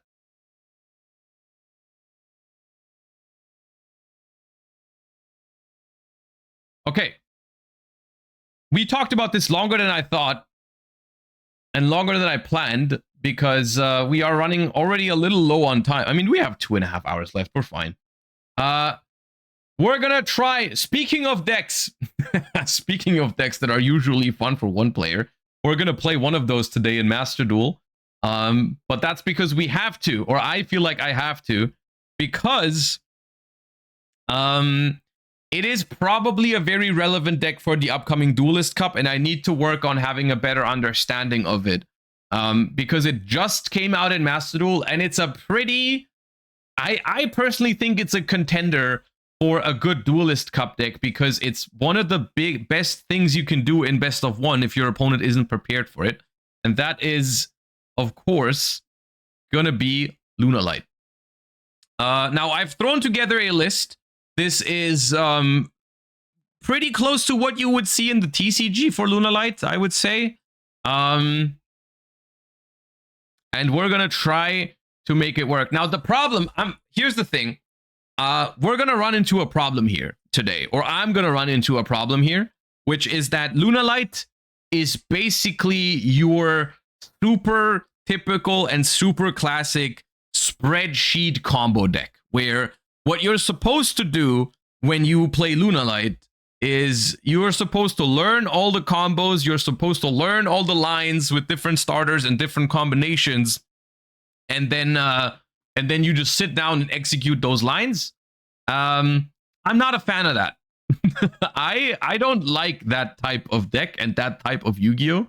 I have a pretty good understanding of how Lunalight works, but I haven't gone through the process of learning all those lines by heart. So, but that's fine. You know, after all, we are playing Master Duel ranked. If we lose a couple of games because I misplay, it is what it is. I don't really mind it that much. So I'm aware that Lunalight is a hard deck, and there's a couple of lines that you should probably be familiar with. Like right now, I couldn't even tell you what a 1-card Goat Leo exactly plays out like. Like I can probably piece it together somehow, but I guess we'll see how it goes. I think the more interesting part when playing those decks is like figuring out your plays in an actual game anyways, because then you're interacting with stuff from your opponent and you're gonna have to play into boards and stuff like that, and I think that's more fun anyways. So if I screw up like 1 or 2 1-card combos today, then so be it.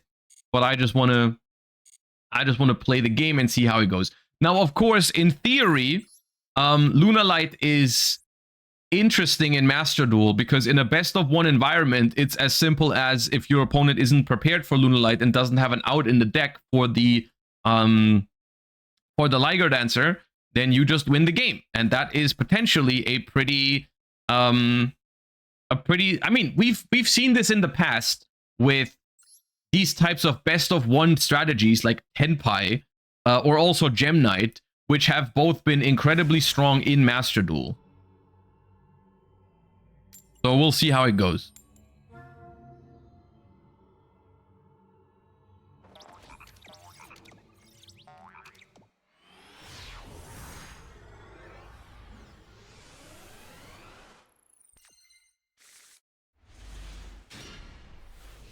Okay, we have Fuba going second here.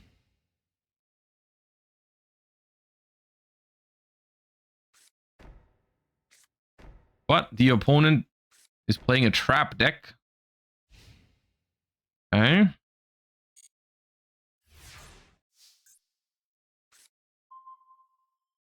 We have a pretty good hand here, I think.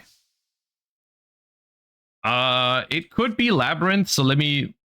Do I just fire that Fuba? Let's use Fuba. Maybe it forces them to chain.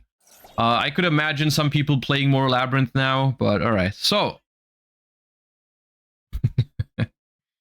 Let's go. Yeah, it could be Dynamorph. Yeah, right. Let's kick things off with Tinky. Okay, no interruptions so far. Go for a Gold Leo. We get drolled. We don't want that.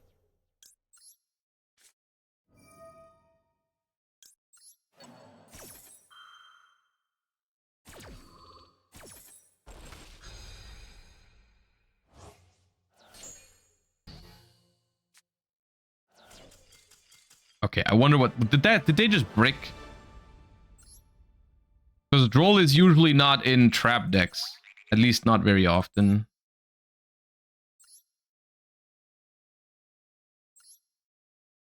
Oh yeah, okay, they just bricked. All right, cool. I mean, I predict that this is gonna happen a couple of times where I just go first and I try to combo, but my opponent just leaves if they don't have a Lunalight counter, which is probably good in terms of your win rate and in terms of your time during the Duelist Cup, but at the same time, I'm not gonna get to practice.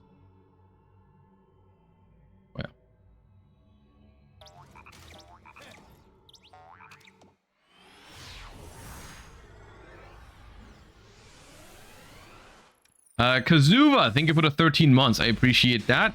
I guess Lancia stays in main decks to hit both Malice and Lunalight. If it... Oh, this hand was a brick going first. If it stays like this and... Oh my god, dude. Why do I have Maxi against Flu?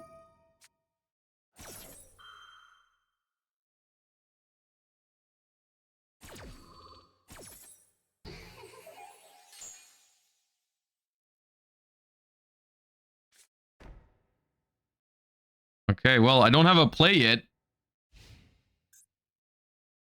I need one. Oh, man.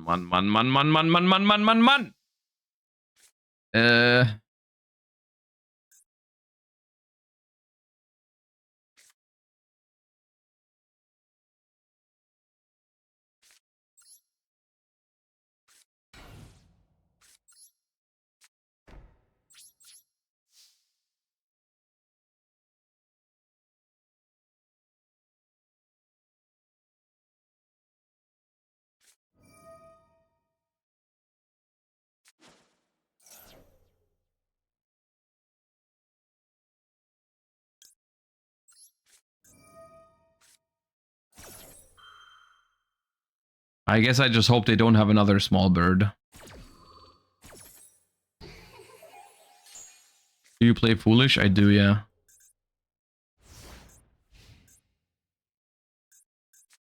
Any small bird that can activate screws me here.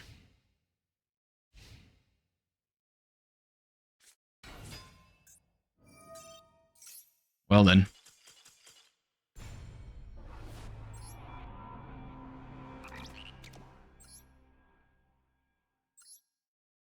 Maxi Fuba called by versus Luna versus Blue and no play. Awesome.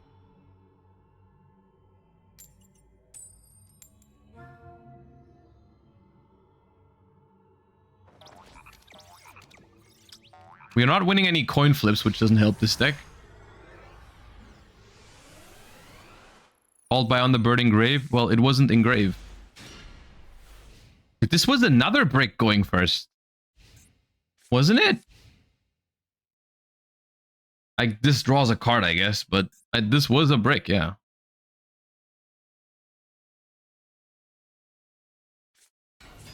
How many fractals? I play one fractal. Maybe you could play more fractals, actually. Yeah, maybe.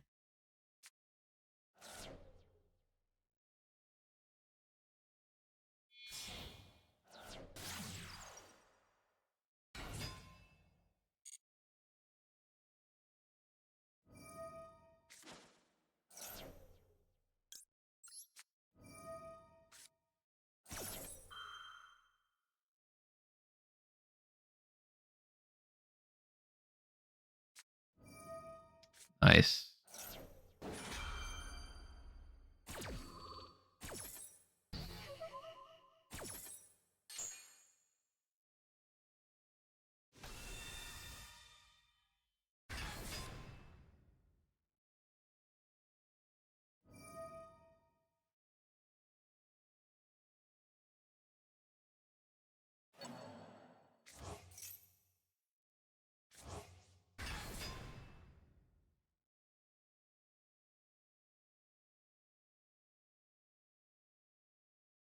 In Master Duel, my Fuvalos never resolves. At locals, it resolves all the 5 rounds.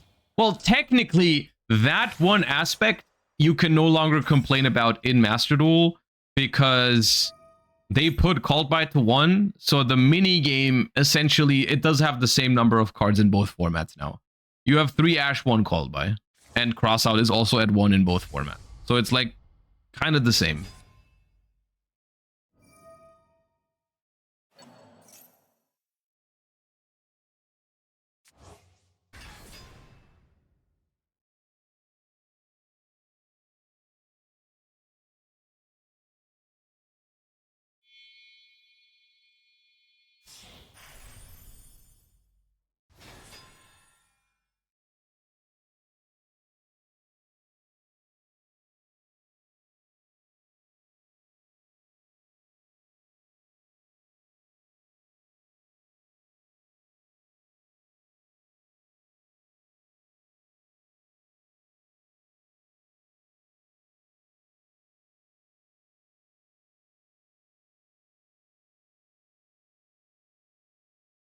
I'm pretty sure Caesar destroys me no matter what I do. Yeah, just Caesar pass. I could have ashed the Requiem, but I didn't have a play. Yeah, that's nice. They're definitely gonna Caesar that.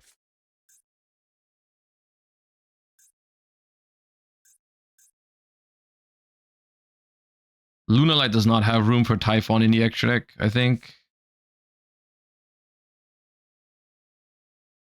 I don't even know what I can top deck with Emerald Bird, but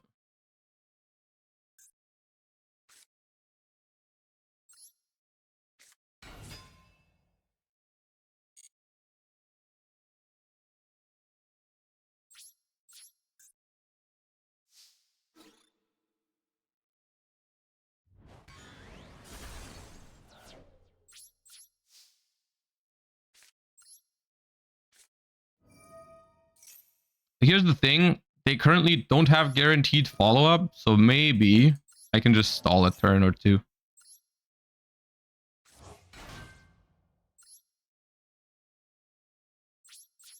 We'll see. Because the Engraver is attached.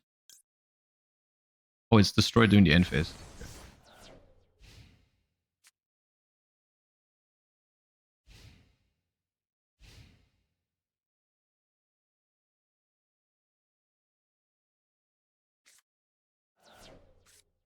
That doesn't search. That does.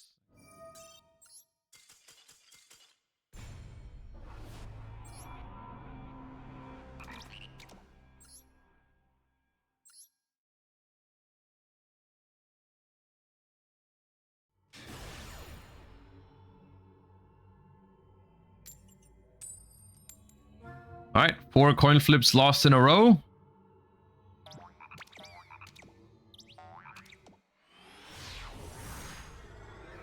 Why didn't X search? Because they controlled a non-level 4 monster, the Caesar.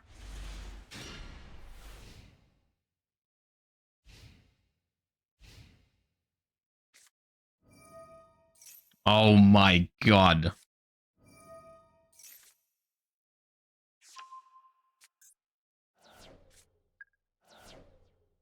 This game is not kind to me right now.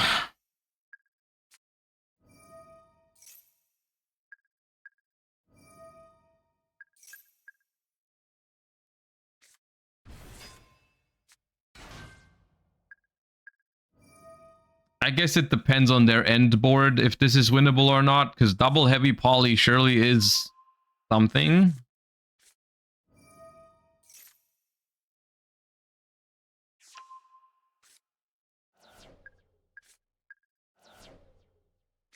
How were strikers yesterday? Well, I played runic strikers, which was fun, but definitely felt suboptimal. I think Sky Striker is good in Master Duel. Currently, I'm kind of I hate to admit it, but I'm kind of looking forward to the December Duelist Cup, depending on what exactly the format is going to be. But I could see myself playing Sky Striker, and I really like that deck. And then it also depends on what comes out in December.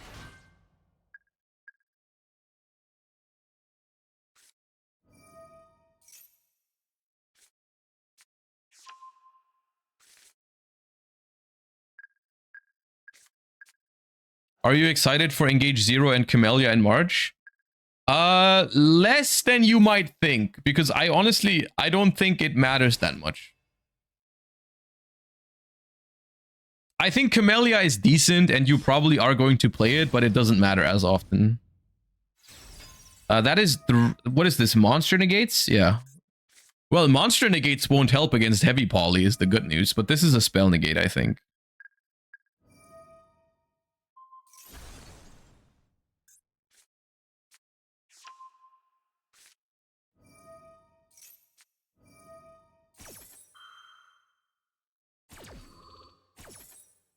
Camellia is really only if you play Striker as a sub-engine. It's really good in other decks, yeah. It is really, really good in some other decks where you just bridge 2 bodies into a Sky Striker name that sends Engage, and then you go Kagari, yeah.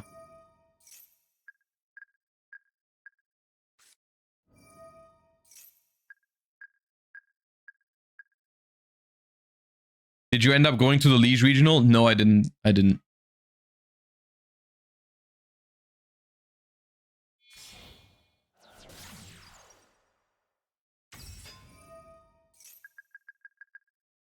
I think the Lunalight top 8 list from YCSJ is worth a try. Well, I don't have that list.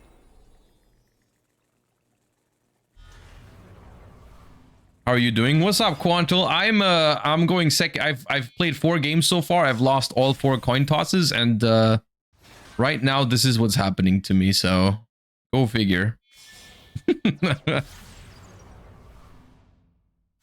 I'm hoping that there's only gonna be 1 spell negate at the end of this. There's 1 Omni, and that I can resolve a heavy poly and just destroy them, hopefully.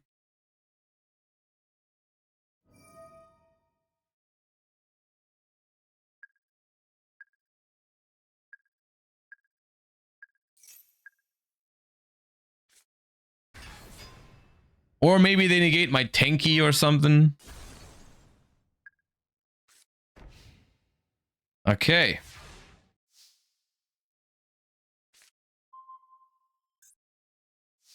Spell trap card or effect is negated. Yeah.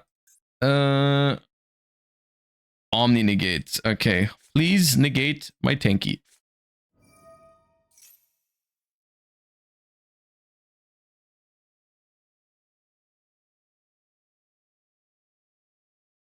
Yes! I think that's good for me. Hold up, hold up, hold up, hold up, hold up, hold up.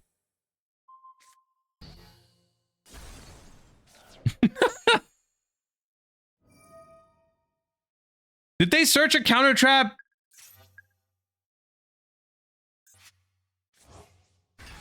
Oh no! God damn it.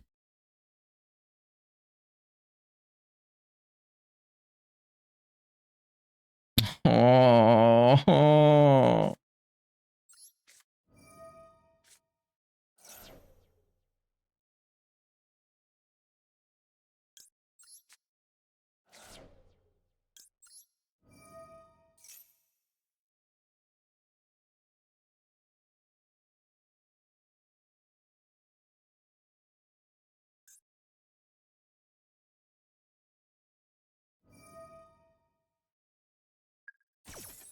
Yeah, I mean, unless they're gonna let heavy poly resolve, I can't win this.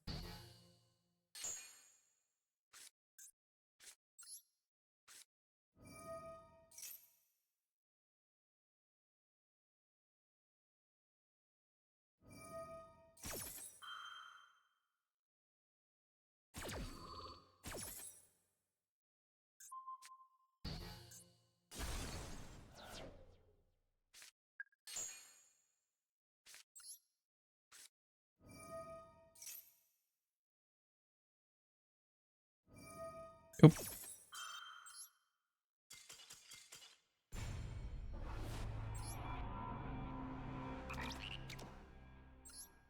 Sweet. Let me put more fractals in here because I feel like I don't have enough starters. I don't really want to cut 2 tanky for 2 fractal because then I have the same amount of starters though. That doesn't seem right.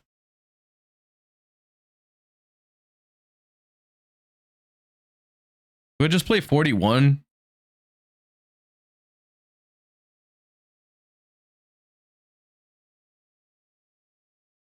I hated second Hound.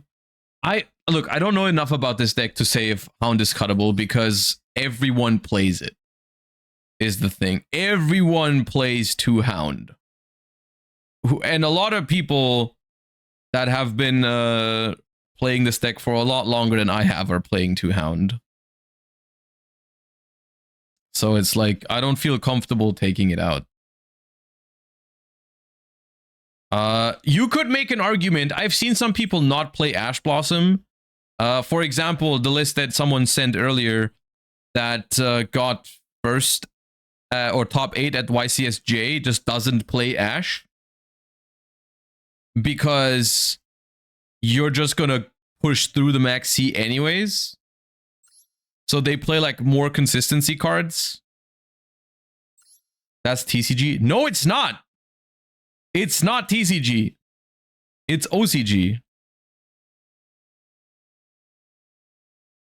It's basically -3 Ash, and then it plays a 3rd Black Sheep. And it plays a Nibiru with Gallant Granite.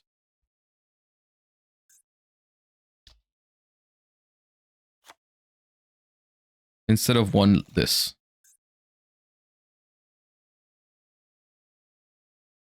Like that. Which could work. We could try this.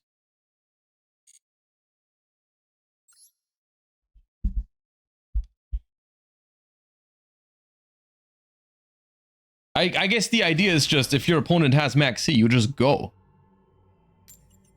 What is the reason for M7?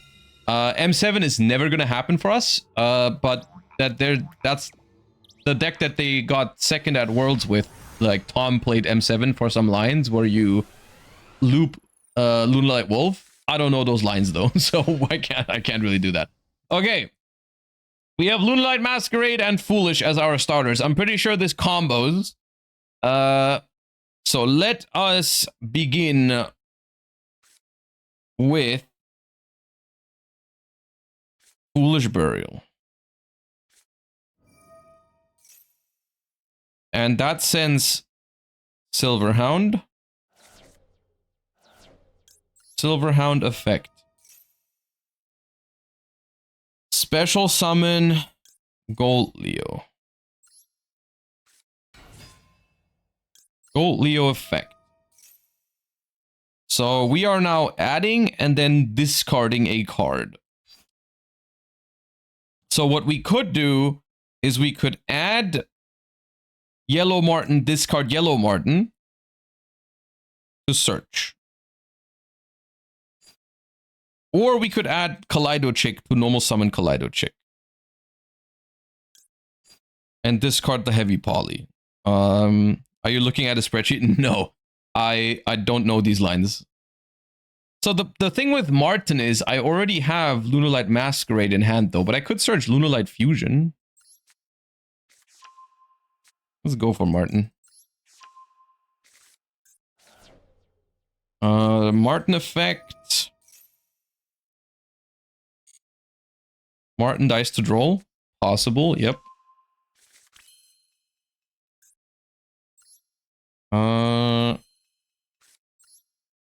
Activate Masquerade. So Masquerade would be foolish here. We can add back with Gold Leo to the hand. So it could be Black Sheep, could be Tiger. Black Sheep. What does Black Sheep do if we fuse it? Lunalight Pendulum monster from your extra deck or Lunalight monster from your grave. Let's get Chick in rotation.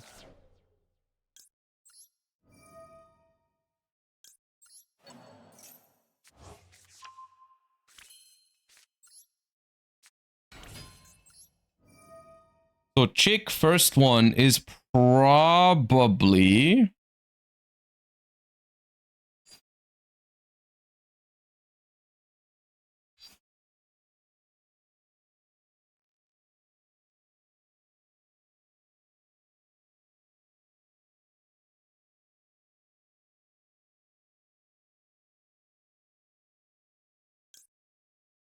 And the Leo Dancer. Now, do I go... Oh, I'm locked into Lunalights right now, so I have to activate Lunalight Fusion or bounce with Martin. Perfume, these two.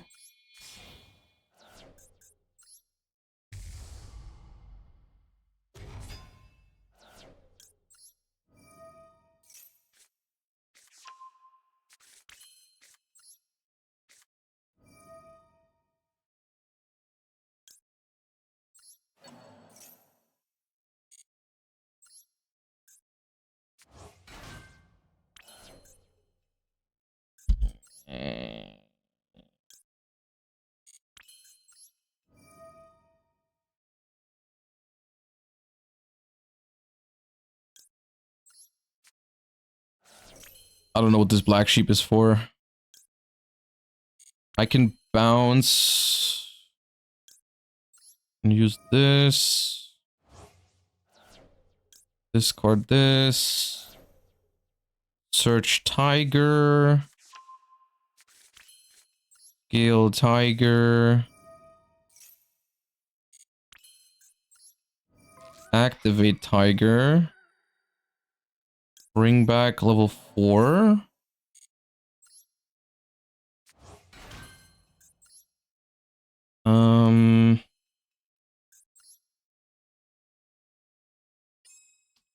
Tiger King.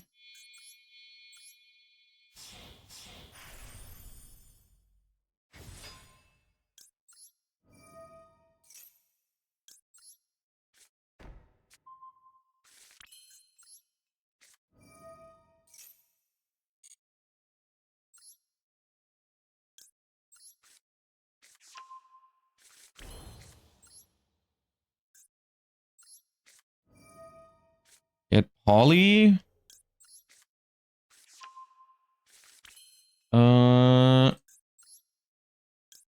Martin.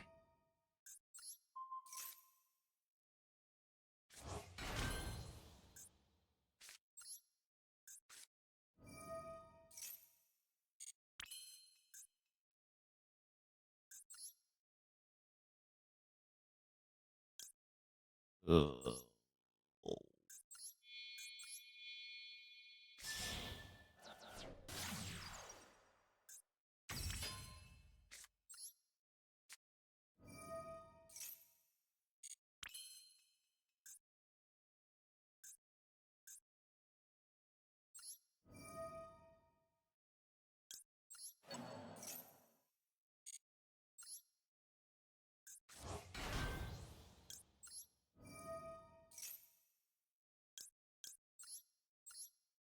Wait, this line makes 3 Ligers, if I could.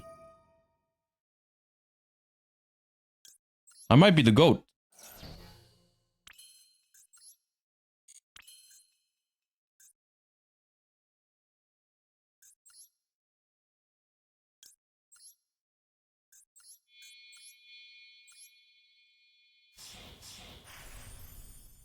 I don't have much time.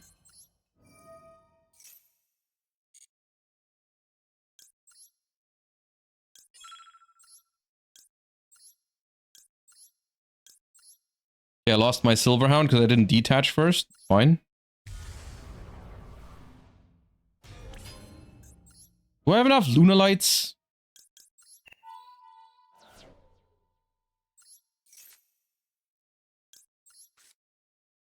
What did I search freaking...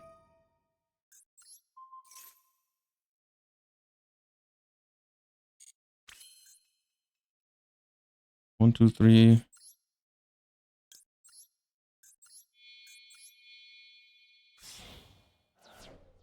Ah, you know what? Good enough.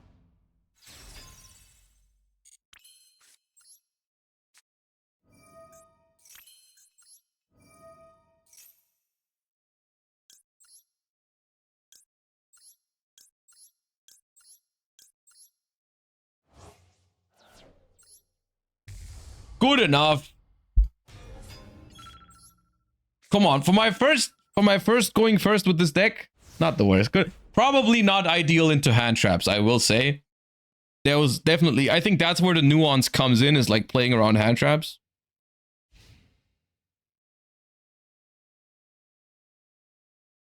I swear to God, if you lava golem me now. Fenrir, yeah, that's fine.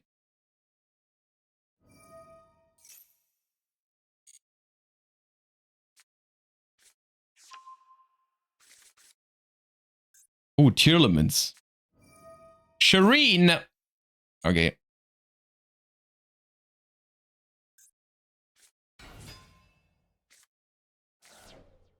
Gem Knights. Okay. Now, can this deck out my stuff? Can they out my stuff or not? I don't think so, but we'll see.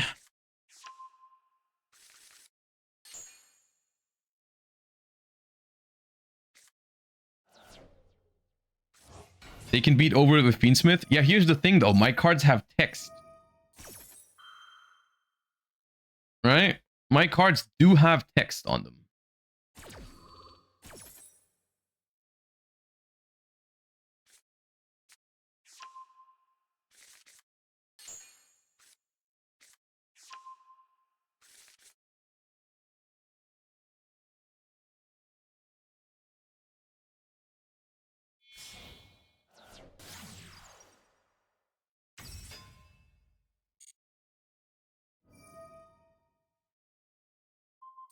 Oh, I played into the moon zone. Oh my god. Oh,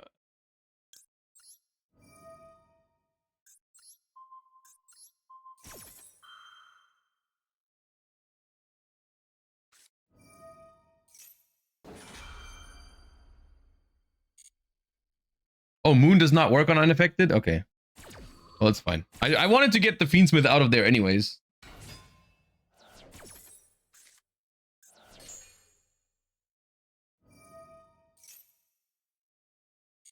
This nip is about to slap.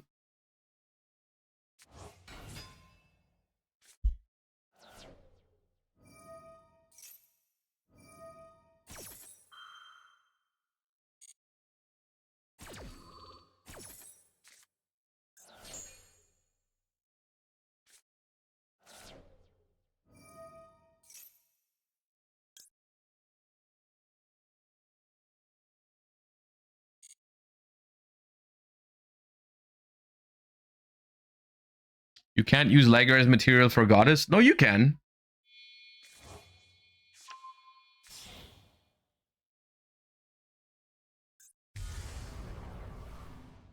Kaleido Heart.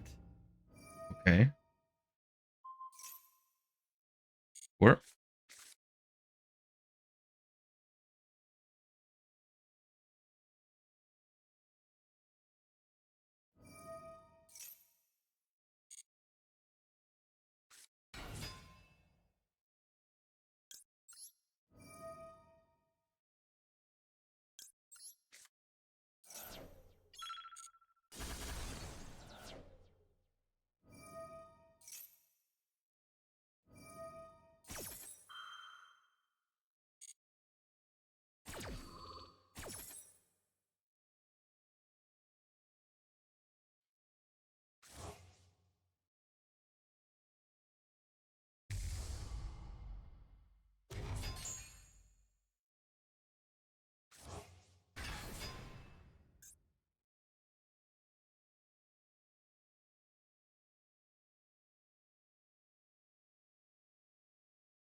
What now, Will? What now, Will?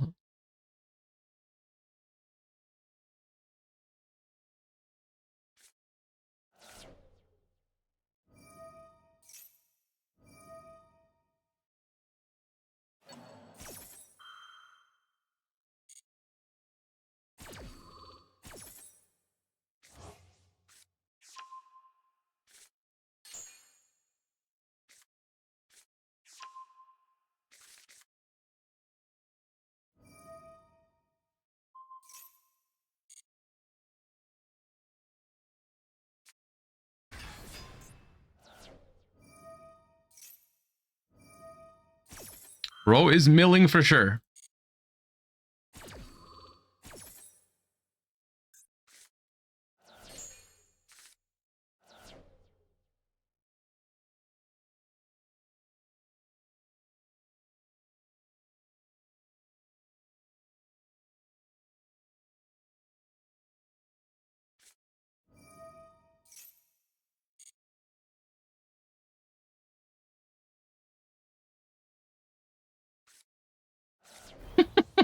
Okay.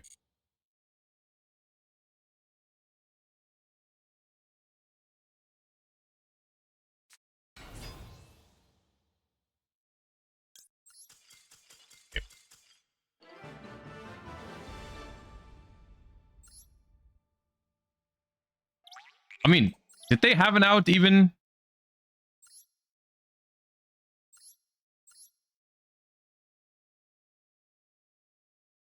No, they didn't have an out.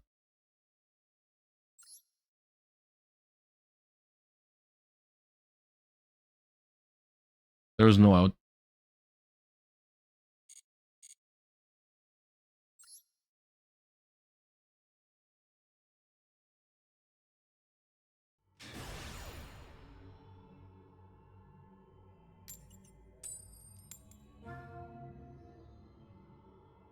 And we're back to losing the coin.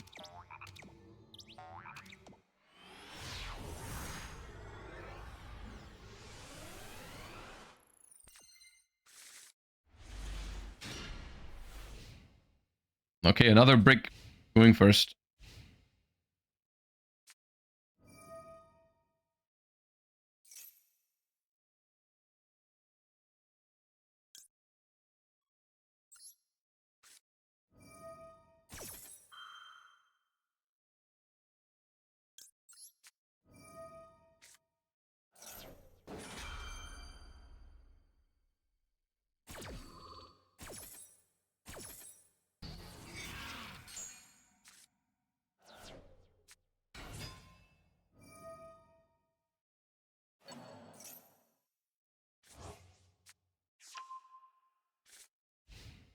Yeah.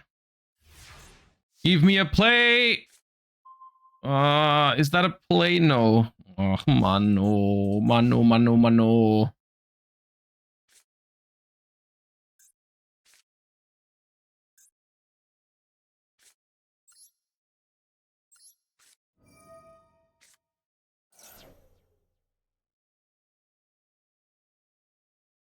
I'm doing this to bait like Ash or something, and then I'm hoping I can live another turn with these two.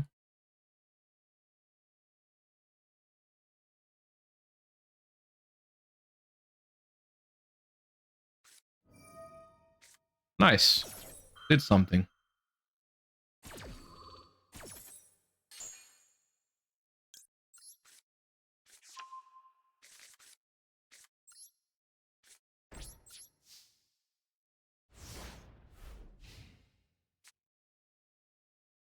Could we have shotgunned Maxi there? Well, unless you want to keep it in your hand forever, because I can't use it after Dominus Impulse.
problem is they already have ritual in hand.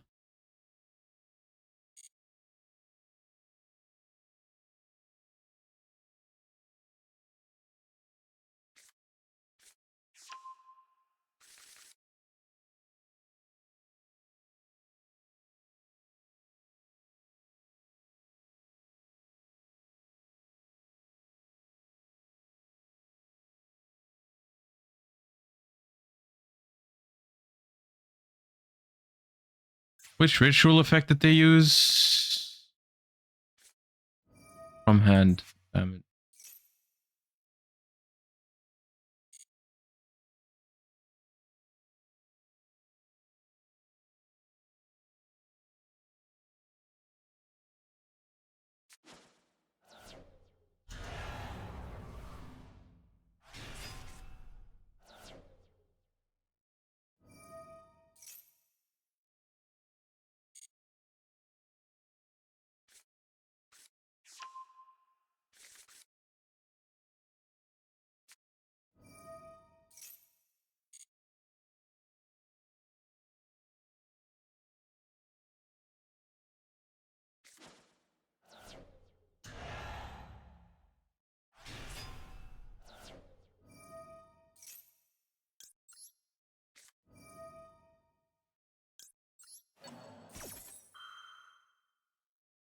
If we draw engine, it's 100% winnable.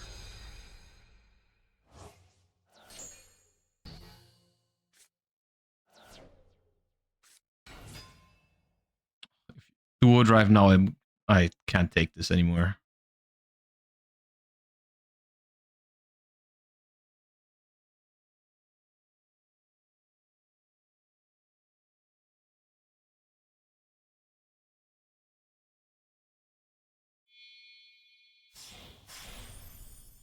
Okay, it's not duo drive.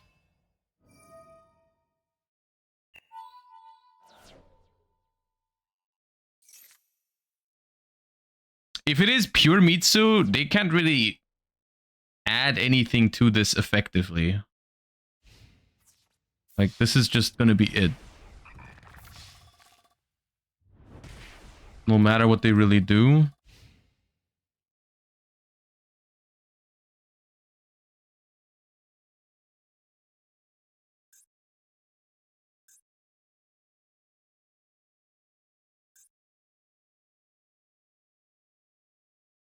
I basically need any Lunalight monster.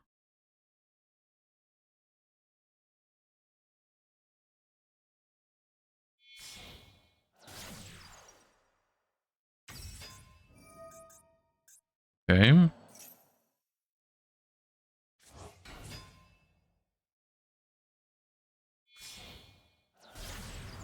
I guess banishing my black sheep isn't bad for them.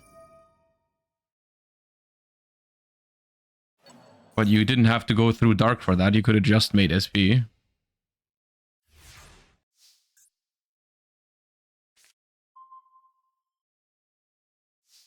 That is a Lunalight.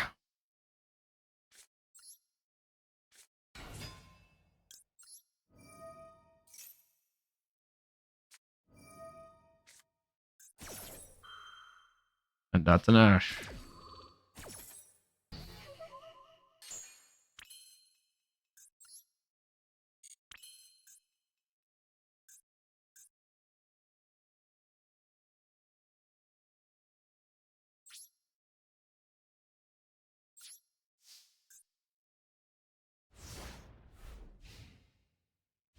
They don't have a draw, so they just have one card here.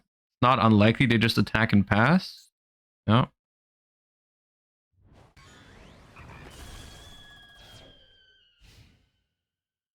We can poly for perfume. There's their card. Guys, Yu-Gi-Oh cards usually have text, okay? Please. Most of the time they have text. Jesus Christ.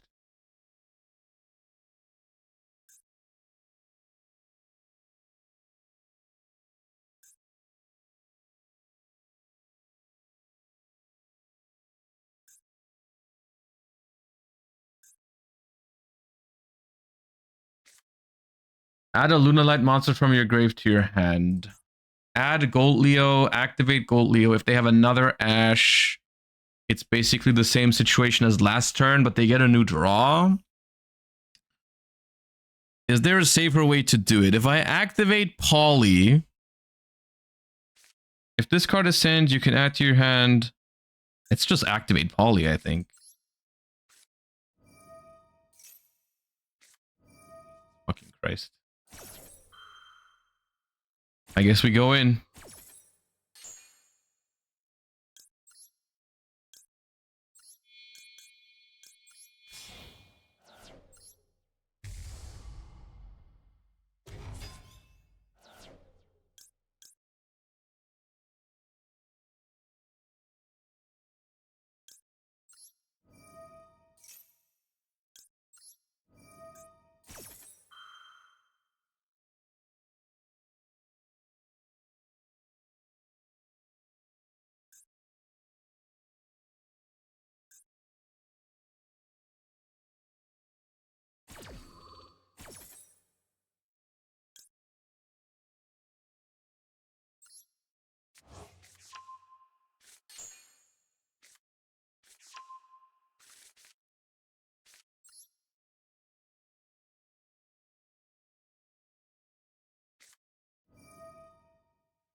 I could chain block this.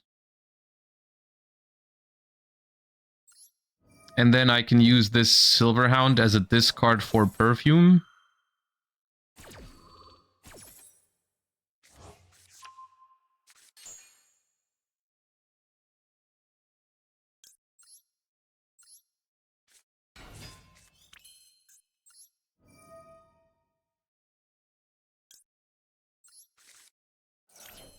I mean, that's already game. I can technically already try to fuse here, and if the fusion resolves, it's game. I can just check for Dominus Impulse.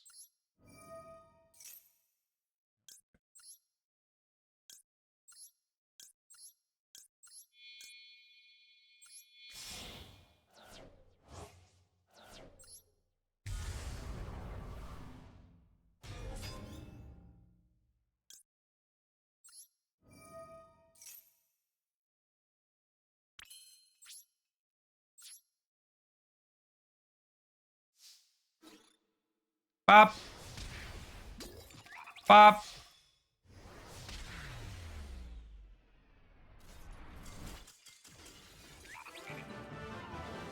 Shoutouts to whoever said earlier, why don't you leave when you brick like that?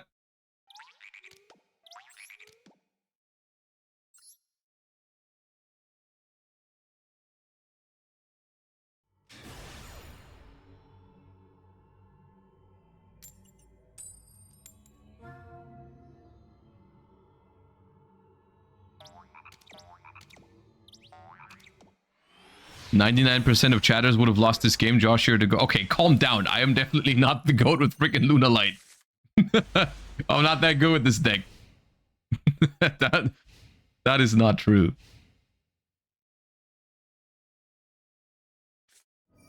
Oh no! Wait.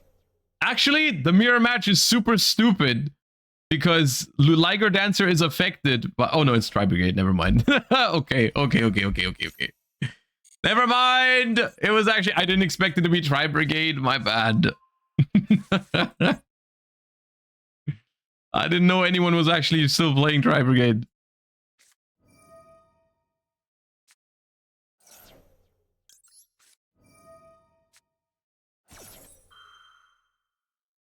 Oh, I got to resolve Maxi. I'm the best. Okay. Jesus Christ. Oh my god, bro.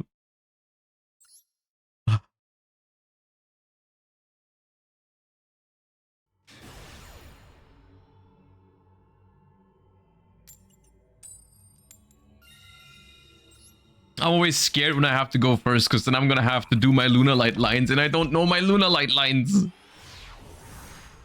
Okay.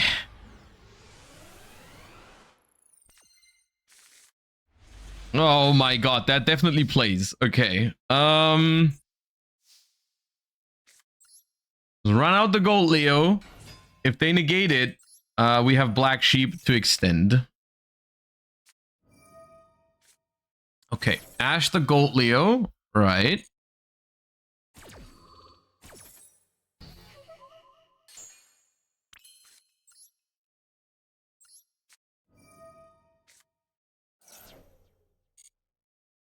Grab Polly. Do I activate Gold Leo to add back Black Sheep?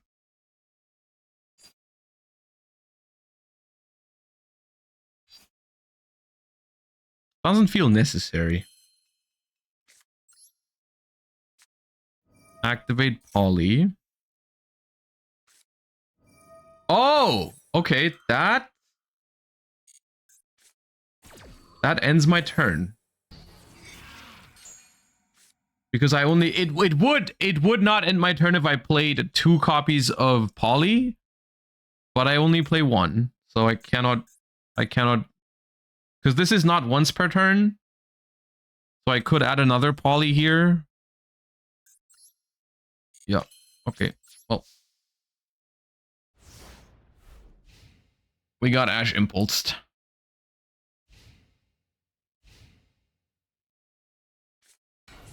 Oh, awesome.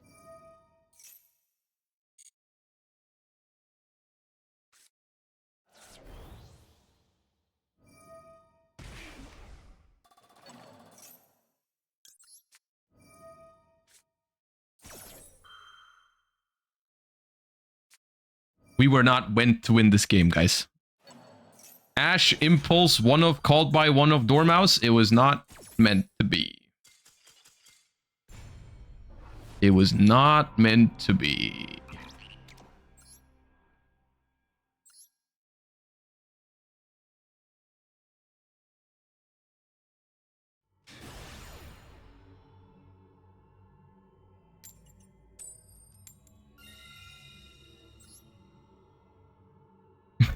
Report that guy is funny. Report that guy for playing Malice and getting lucky. Yes.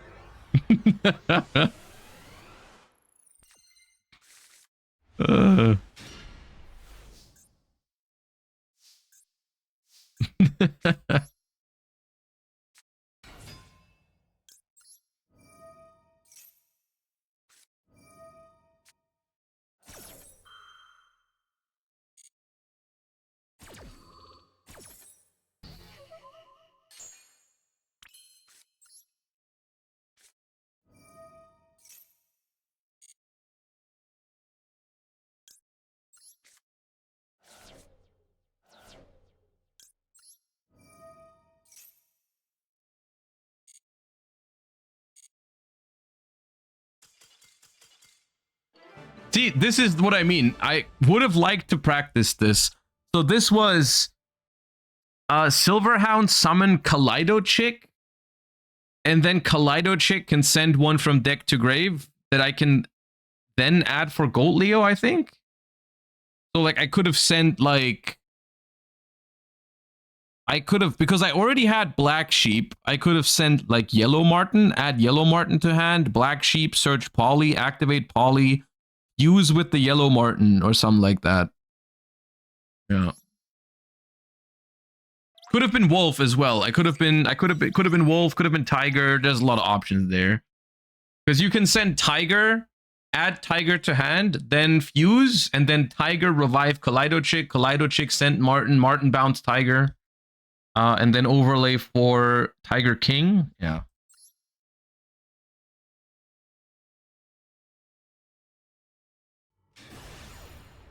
So that's the thing, right? I understand all of the options, but it's hard for me to understand which one is better than the... Like, why is it better to send Wolf? Or why is it better to send Tiger? Why is it better to send Martin? I have no idea. I'm lacking the experience for that with this deck.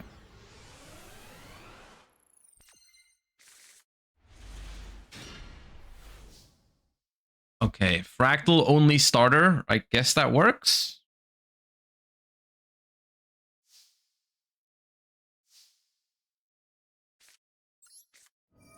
Wolf plays around Droll, Tiger plays around Lancia. Oh, okay.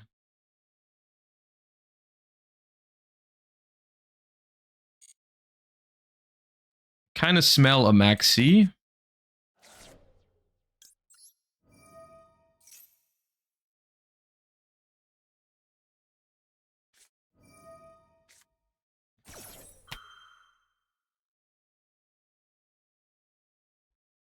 Do I guess I do, man. I guess I do.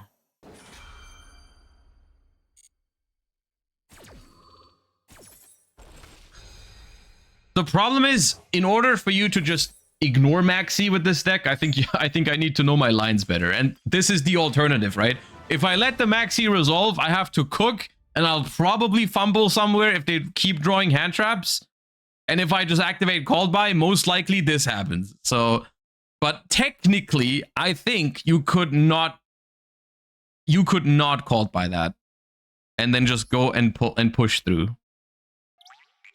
But I guess the downside is I'm not getting any practice, yeah.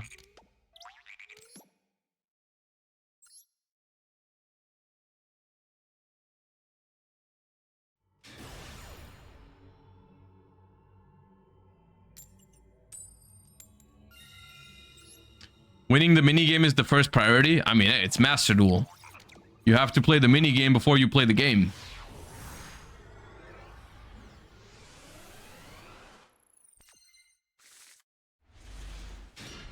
Oh, okay. Okay.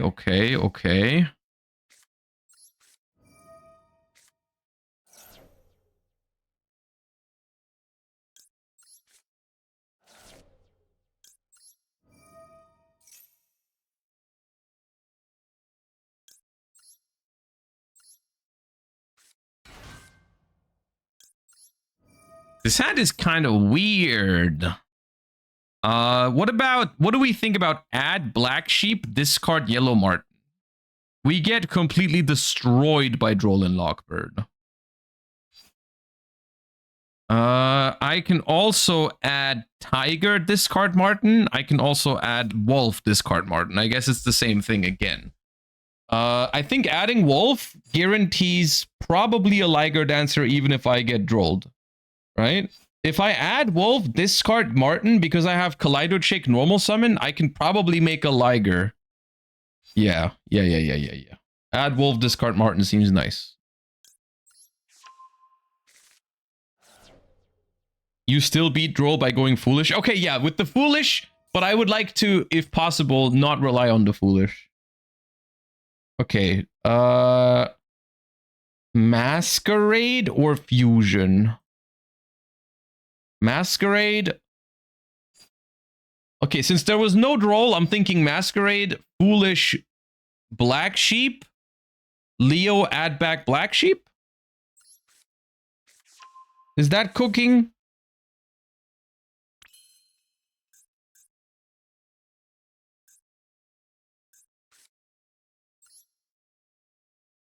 Foolish Black Sheep with Chick? Yeah, I could also do that. But then why did I add Masquerade?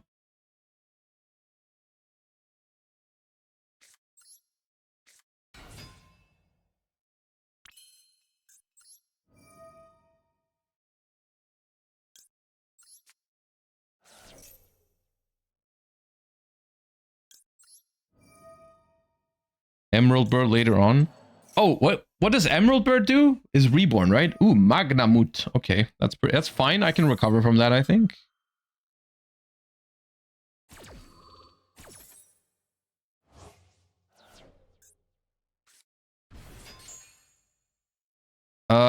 I am locked into Lunalights right now, so I'm thinking Martin, bounce Gold Leo, make Tiger King.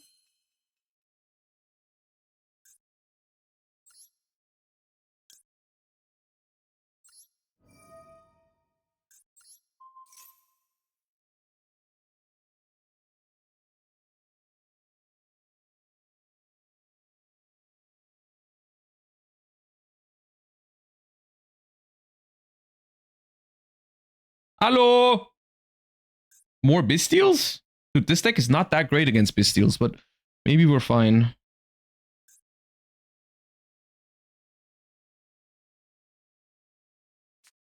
Ooh, okay, that worked. That worked. That worked. That worked.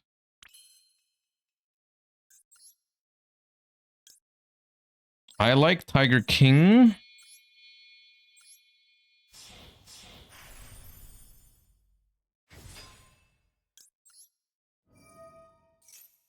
Bird can revive from banishment too. Yeah, but there's just a black sheep there. Right. I could have gone Masquerade, send Emerald Bird, revive Black Sheep, and then Martin bounce Black Sheep.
Oh, he's nasty with it. Okay.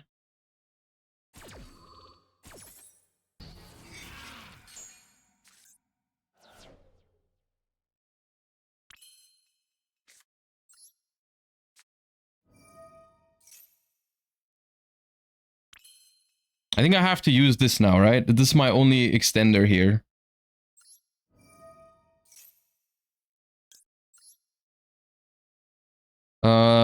Just banish 2 from grave, probably, right?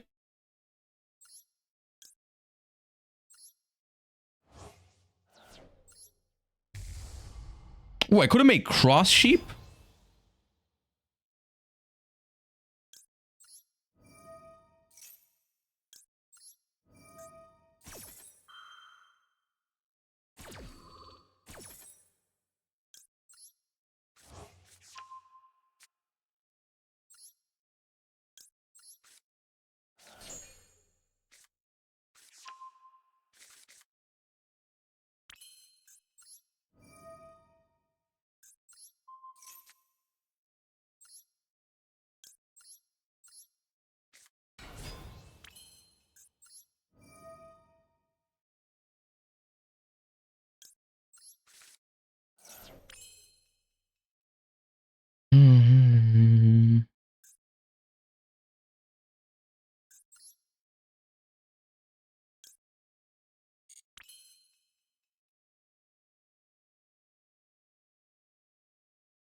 Okay, come on. That was sick nasty. Through Bestial Impulse? Jesus Christ.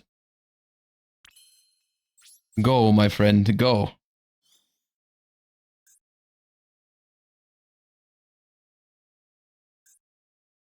I should have foolished the Silverhound.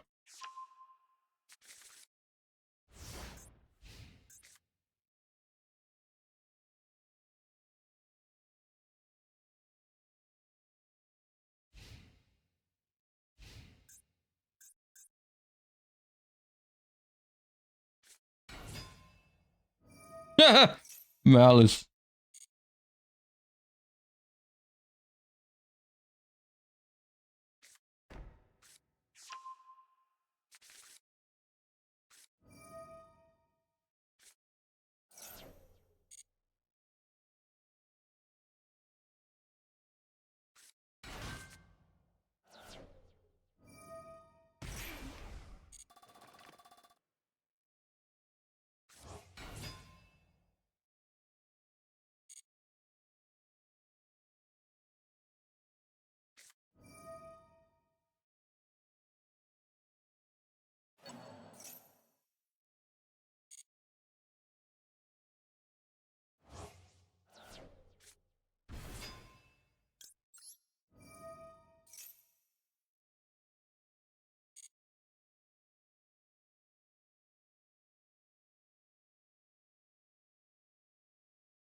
The problem here is I can lose to a second impulse. Because I didn't save my Silverhound, but I guess they could have Bestialed it anyways with the Druid Worm.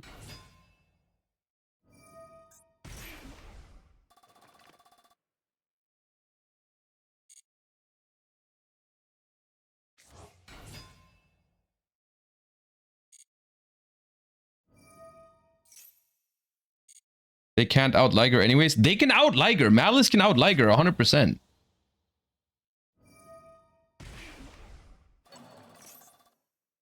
They have bigger monsters.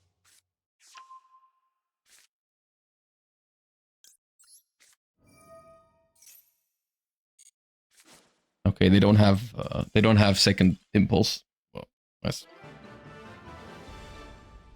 not two Ligers and a Nibiru. As I said, if they had another impulse, they could have. Can't you just Raigeki in battle, guys? These cards, the Yu-Gi-Oh cards have text, man! Oh.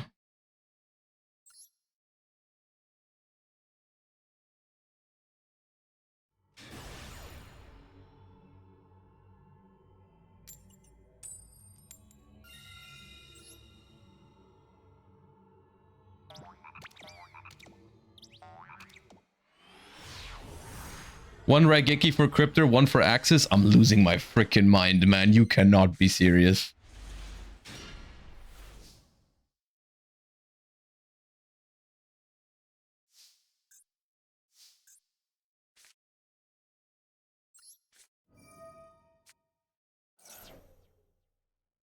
That sign won't stop me because I can't read. Then explain to us. Bro, Cyber's Wicked cannot be destroyed by card effects, and the cards it points to can also not be destroyed by card effects. So if they summon Wicked and then put stuff under it, that stuff cannot be destroyed by card effects.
Maybe it was foolish on Yellow Martin. Oh, this adds Poly back. I didn't know that.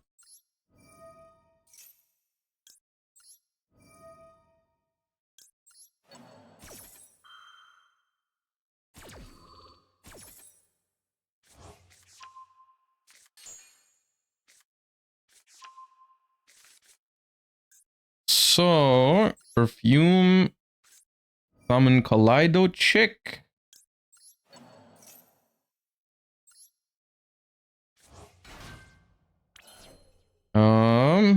Activate Kaleido Chick. Send a Leo Dancer. Activate Perfume. Bounce this. Resummon it. Activate. Now this I'm not sure what I need to send here, because my goal is to... I'm going to Foolish Yellow Martin to search Masquerade. And I want to add Wolf off of Perfume. So... Martin, why do I need Martin for cost here? Maybe it's just second Leo Dancer. I'll send a second Leo Dancer. Like, if I didn't have Foolish, I could send Martin, but, like, I do have Foolish.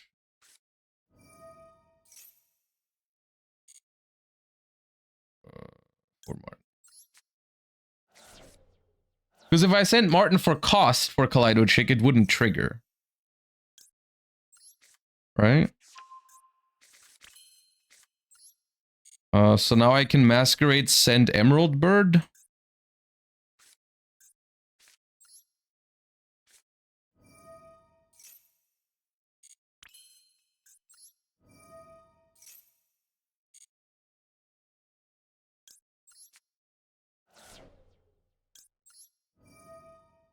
Emerald Bird. I don't even know what I need at this point. I have everything already.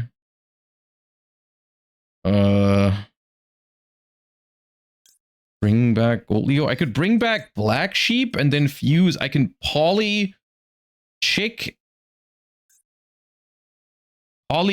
and Black Sheep into a second Perfume to make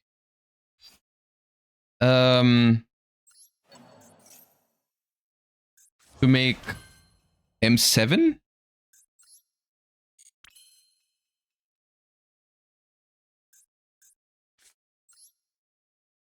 I don't know, I'm freestyling, timer's ticking.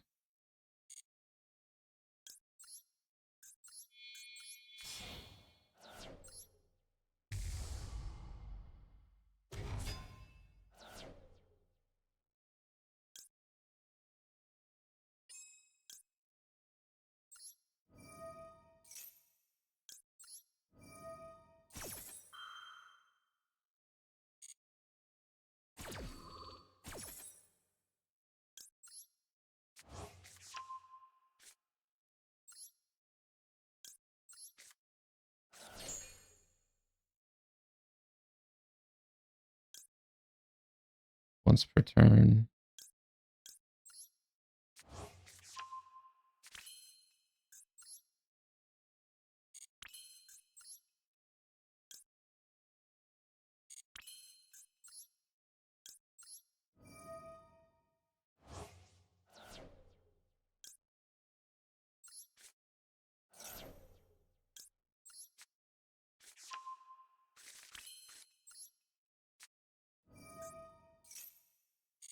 Just once again, I can do 3 Ligers if I wanted to, but I don't have the Nibiru now, which is kind of I should have got this should have been different. I should have done this differently.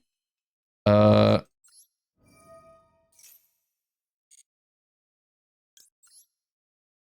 of these, this, one of those. This. I could still hold up.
I overcooked a little bit, but I guess it is. I could go for Dugaris here, but I don't have time.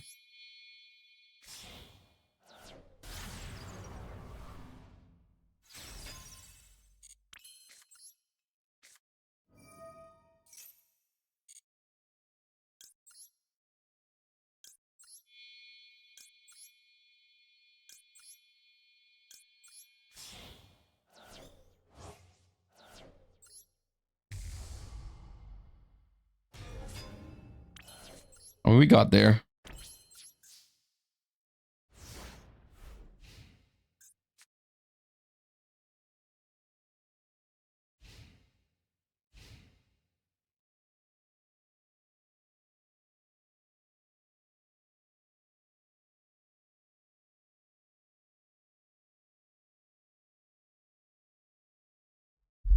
It would take a lot of work to pilot this deck well through hand traps, though, I will say that. You sure you haven't been playing this deck for the last 10 years? No, I have not played this deck. Okay, this is kind of crazy. Hold up.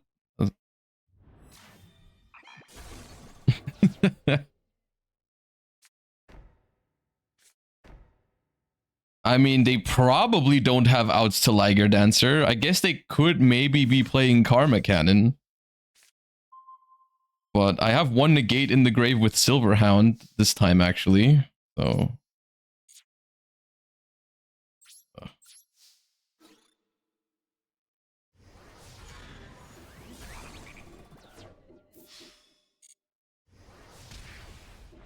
Bro, you watched all that?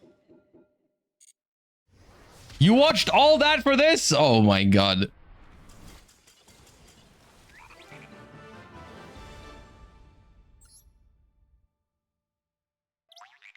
Well, I guess I got to practice some stuff.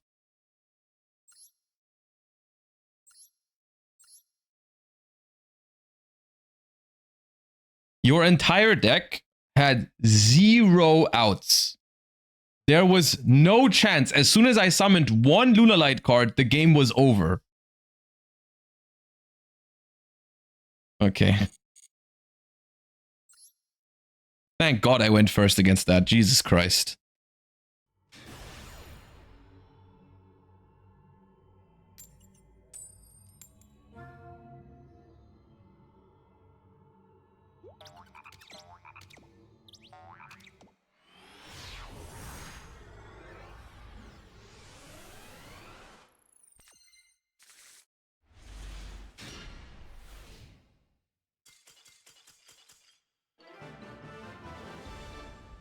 All right, aura farming.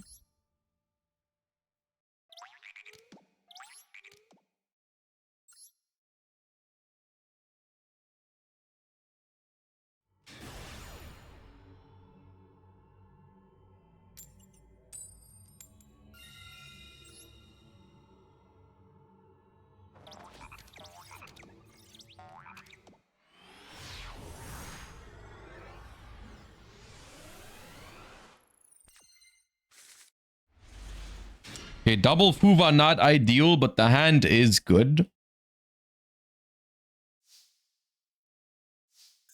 Let's start with Lunalight Masquerade here, I think.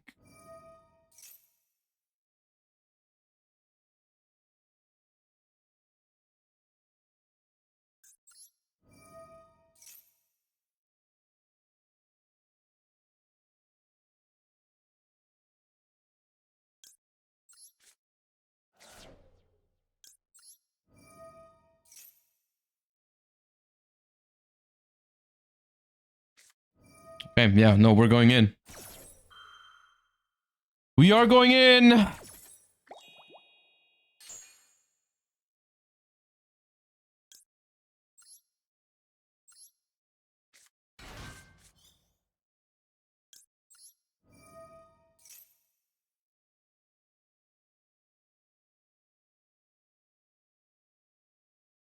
Add.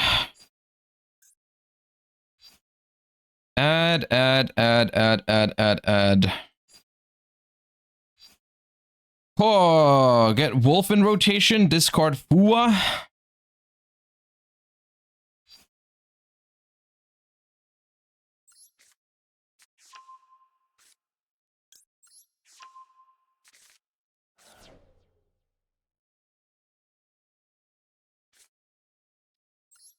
Normal summon Kaleido Chick. They have more. Kaleido Chick effect. Send Black Sheep. Add back Black Sheep with Goat Leo.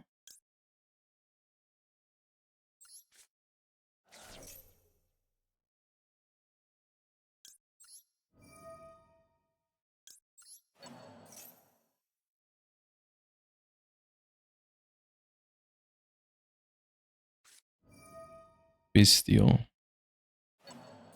Okay.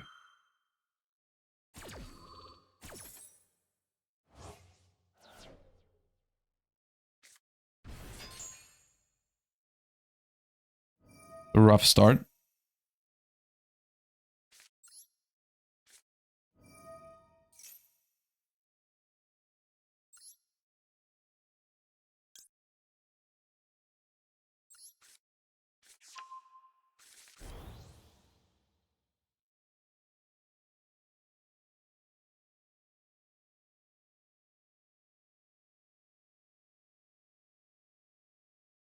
I think they have Droll as well. And they're thinking about using it right now.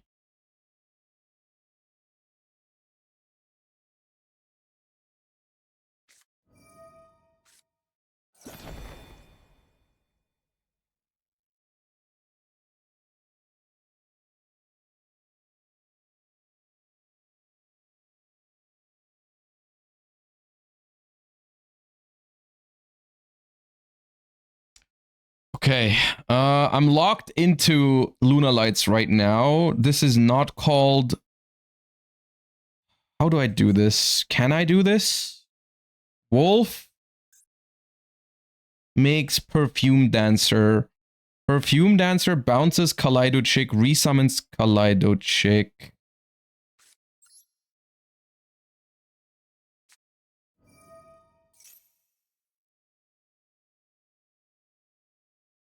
What do you mean there's more?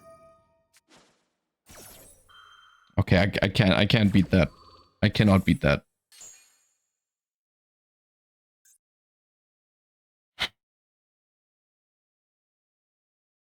Yeah, I cannot beat that. I guess I just hope they don't have a Malice card. They only have 3 cards in hand, so...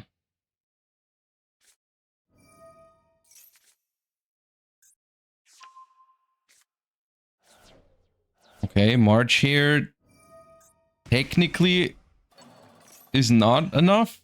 Oh, actually, no, it is. It's not, because this is not Splash Mage. Normal summon March here. Okay. Oh, 2 March hairs? Oh, backup. Okay. Yeah, well. Malice non-engine kind of crazy. Can I play around Droll there if I add something else with Tenki? Is there something else I can add? I mean, I don't think I can beat Droll plus Lancea no matter what I do. What else can I even Tenki for? No, I don't think there's an extender I can Tenki for. I guess I can Tenki for Tiger? But that also doesn't solve my problem of being locked into Lunalights. Nah, it was cooked, I think. Tenki for Fractal?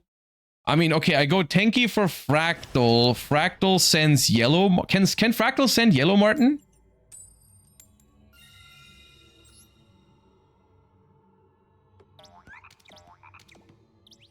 No, okay. Yeah, then I don't have an answer, I think.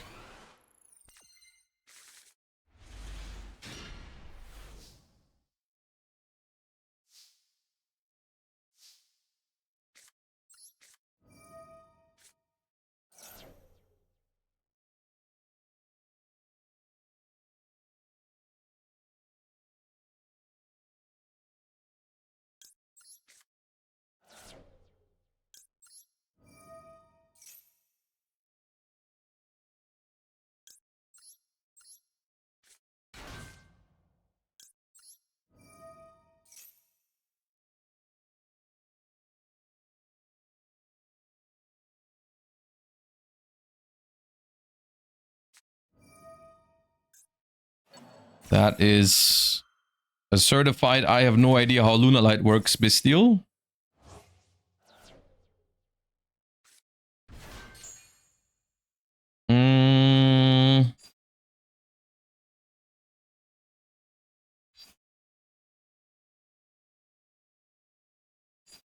What do I add? I already have Black Sheep. I want Kaleido Chick. I guess I'll just discard my Heavy Poly. I could theoretically use it, but... Yeah. Okay, and then there's no Droll, so I'll normal summon Kaleido Chick. Activate Kaleido Chick. Here, I'm thinking I could go Wolf. I could go Wolf. I could go Tiger as well. But I can Tenki for okay. Yeah, I think it was Wolf. I think it was Wolf.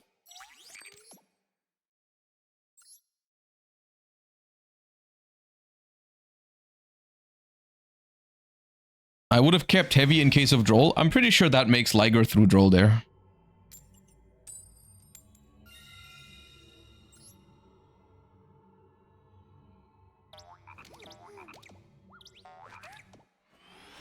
I think, at least.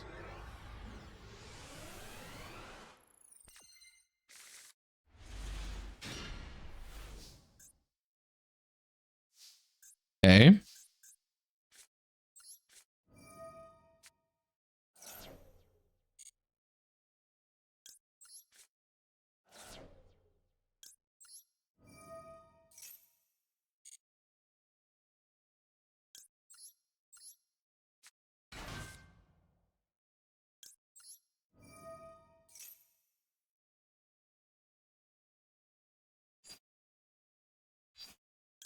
Add Kaleido, discard Fuva is what I'm thinking.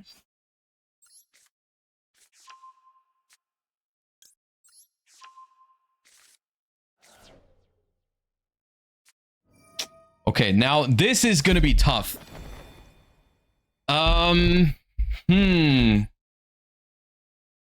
Okay, dude.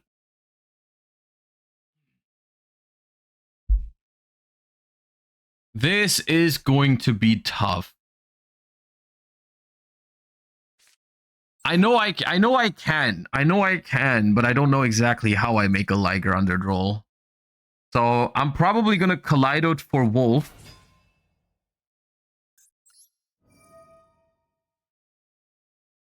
And then add that Wolf back with Goat Leo now.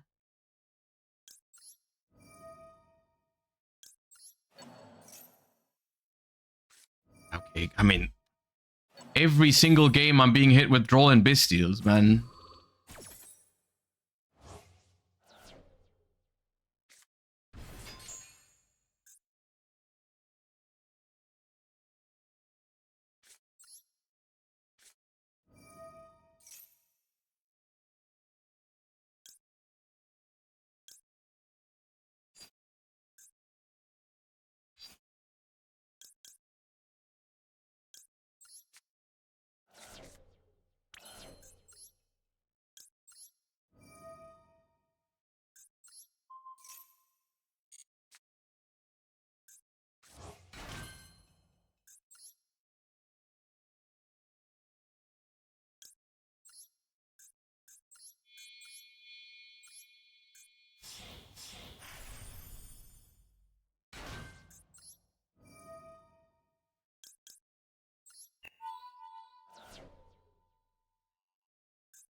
Send Bird, retrieve Wolf was a thing. No, Bird only revives level 4 lore. I mean, this is technically not the worst because we have Impulse plus Silverhound. We have a Summon Negate and a Spell Trap Negate against 3 cards in hand. There is a world where this is enough. And it's Dragon Maids. Okay. King Kick.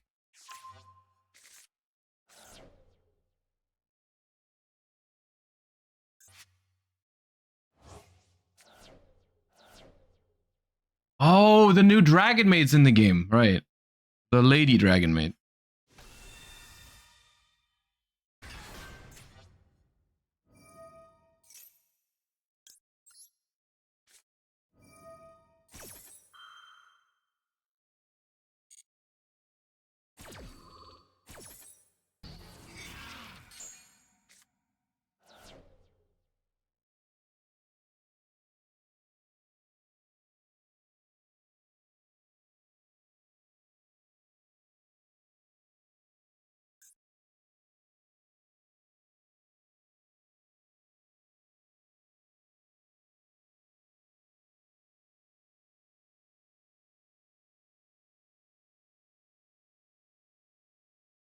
It still summons something on my turn, yeah.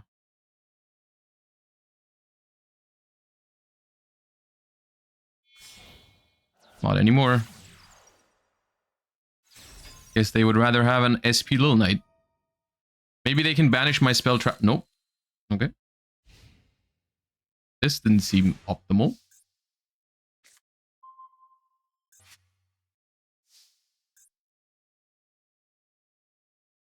Yeah, battle phase. We skipped the battle. We skipped main phase 1 because of Dugaris, so we cannot kill this turn.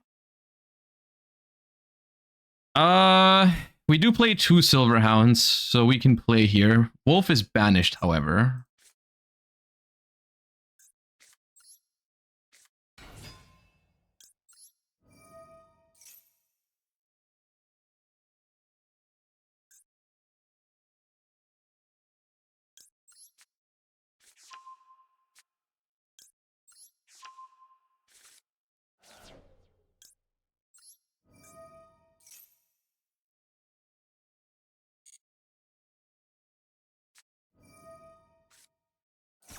I love this game, man.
Why Leo? Oh, I thought Leo. I thought Leo was the one that locked me into Lunalights. Right, my bad. Yeah.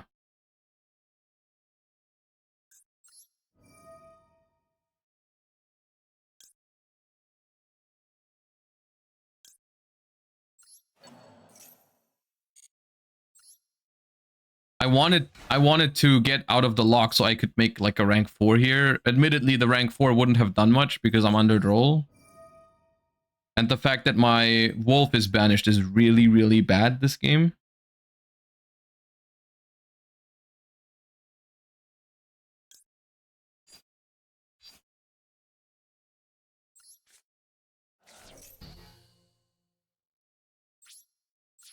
This is gonna die in end phase.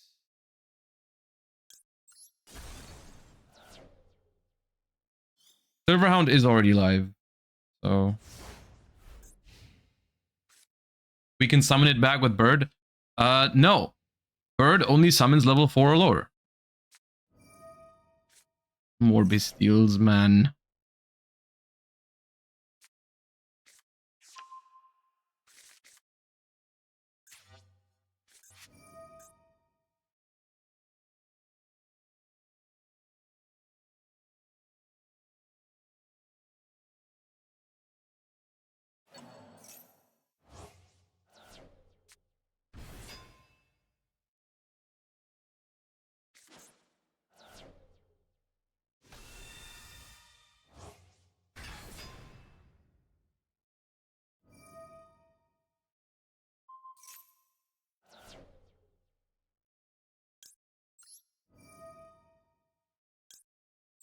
Sure, I'll take a free card in hand.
At least I cannot get drolled again.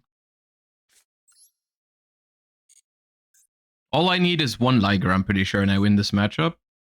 I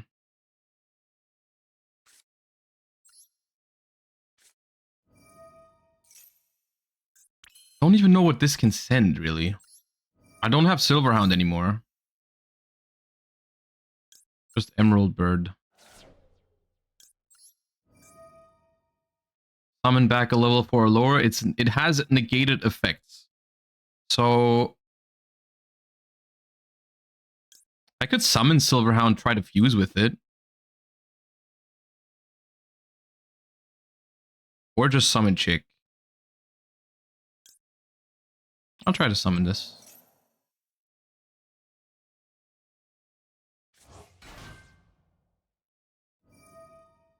No.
That should be game.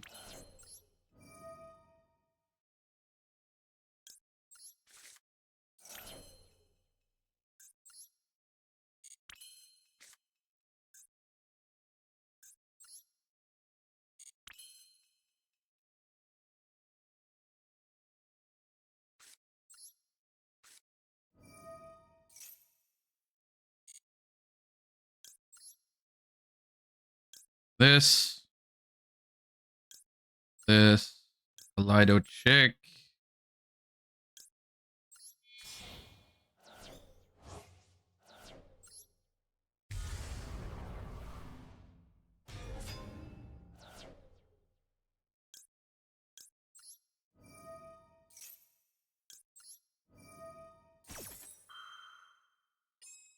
Oof.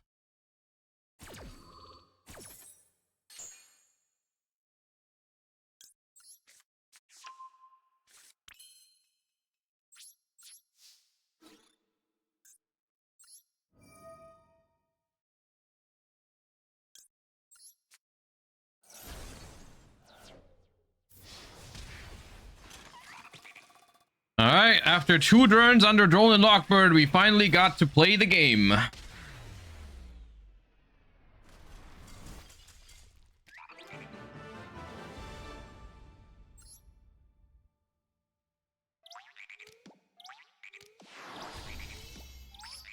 We are indeed a master of the Lunalight deck. It's like, as unfun as Lunalight can be to play against, it is a fun deck to play. I do recognize that. It's kind of like Malice in that sense, where it's like, you know, it's fun for one person. Oh, they sent me first.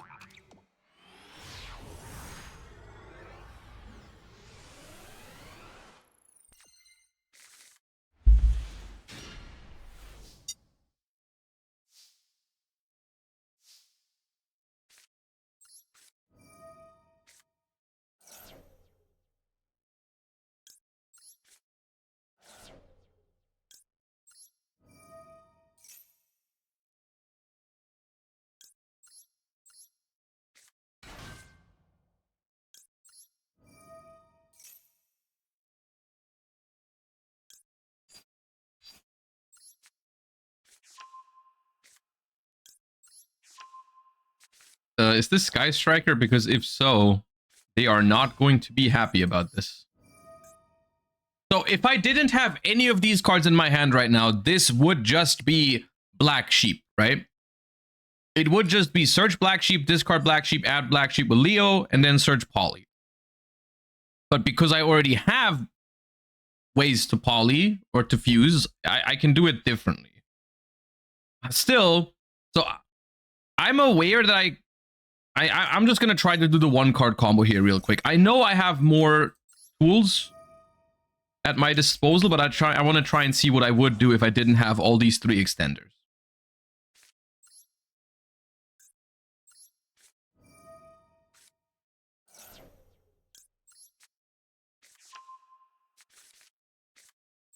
Which means I would fuse here into a Perfume Dancer with these 2.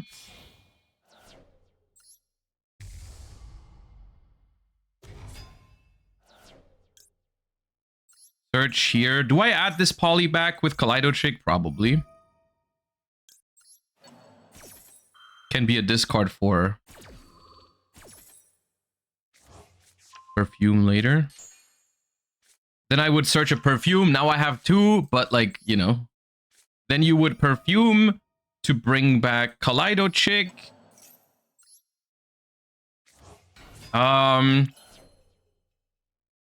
And then what would Kaleido Chick send here? Would it be Martin, Tiger, or Wolf? I mean, I can search Wolf with Perfume. Or do I just throw out the first Leo Dancer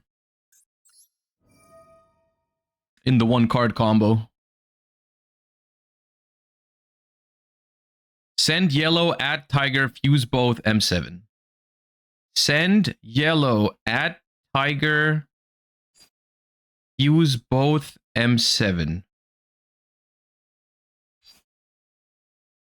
Send yellow, add Tiger, fuse both, M7. Send yellow, add Tiger.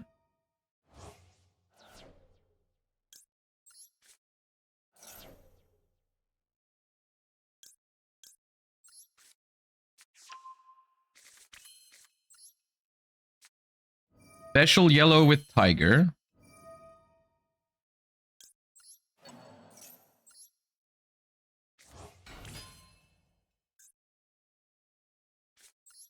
Activate the Poly. Oh, I see it. I see it. This and this. Here. This activates. This gets Masquerade. M7. But do I need M7 already? Isn't it? Don't forget to bounce Tiger with... Oh, right. What do I want to add back with M7 right now?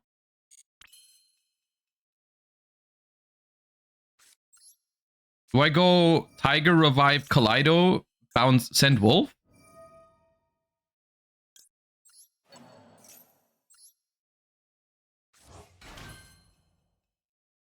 Sheep for wolf. Oh, I see. No, that makes more sense to make it to get the M7 add back before committing to more plays, because I can just add back sheep and then later foolish the wolf. That makes more sense. So you would do this. Add back the sheep, because sheep adds back from grave 2, and then you can do chick effect later. Send wolf. That's negated. Activate sheep.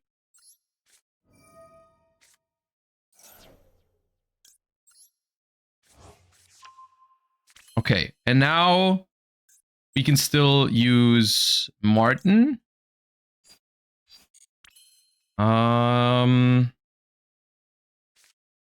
If you fusion summon a Lunalight monsters, cross sheep, yeah. Cross sheep.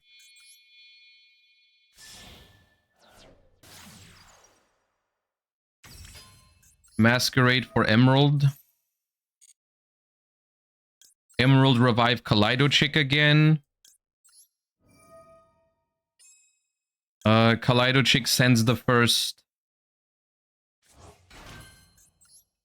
Leo Dancer. That's negated. Then we wolf for the first Liger.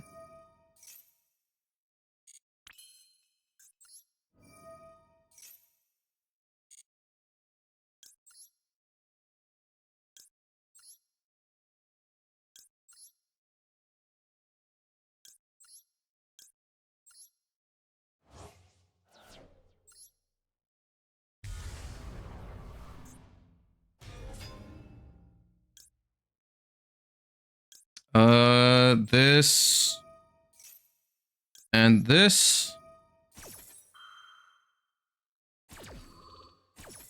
Cross sheep brings back any level 4.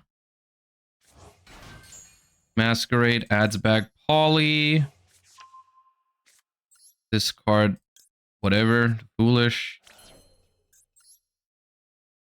Can still do yellow Martin. So this is where this is going to be different from TCG now, because I make Granite here to get the Kaleido Chick back into the graveyard.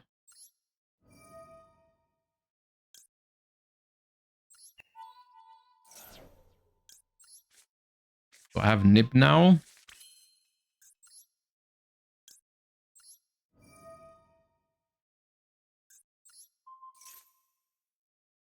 Tiger King first for Pendulum.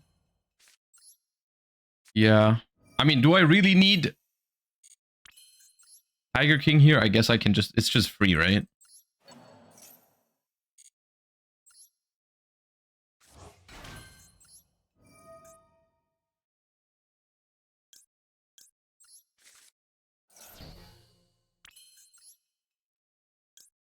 Can also do Garis here.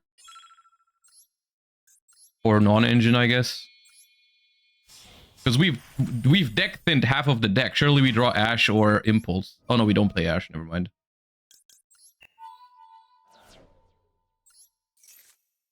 It is non-engine. I did not promise too much.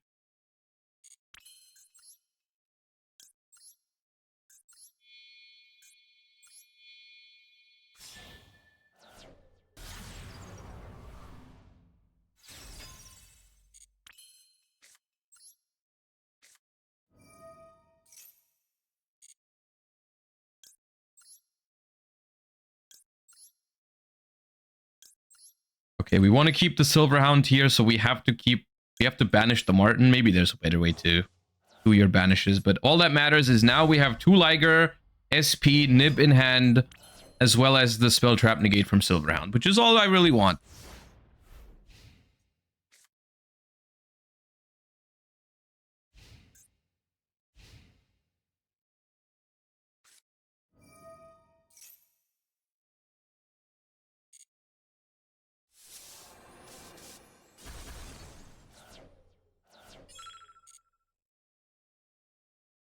Remember, this was blind second, probably Sky Striker.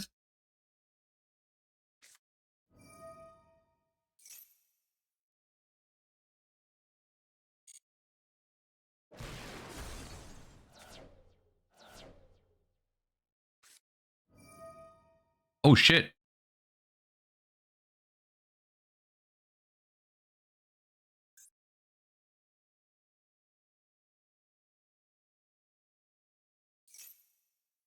Silverhound was declared. Okay.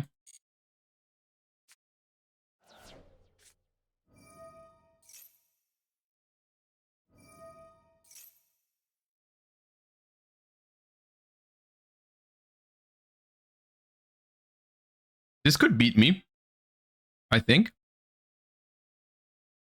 Depending on what kind of hand they have. How do they out it though? Well, they can make a fat they have to make a 6,000 attack trident, right?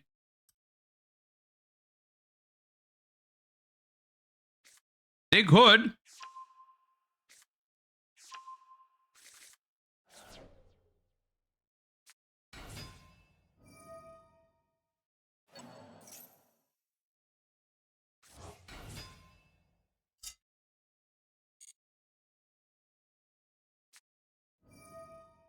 Oh, geez, that does it. I think they win.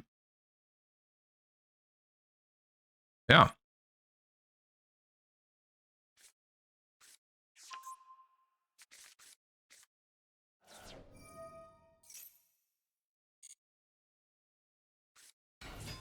So Sangan summoning will make it impossible for me to do anything in the main phase. And if they manage to make the level 10 before going to bat, yeah, they have it. I think they have it.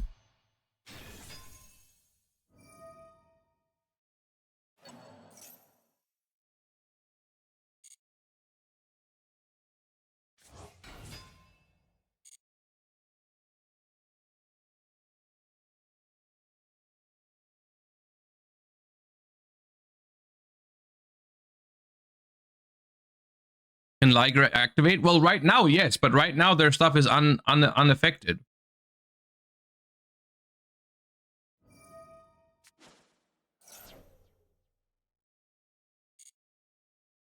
And you nib? I can nib, but nothing happens.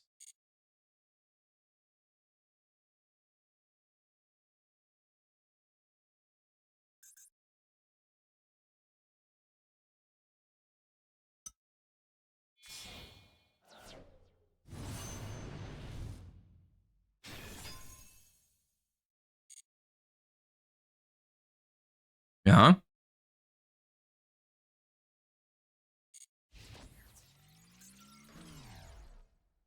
Do they play 2 Fadras? Because they need 2 Fadras here, the way they did it.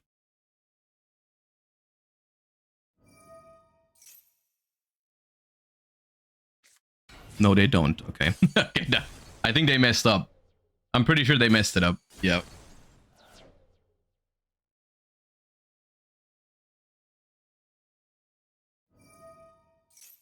Actually, yeah, I think they did. They can out one Liger now by popping their own Sangan summoning.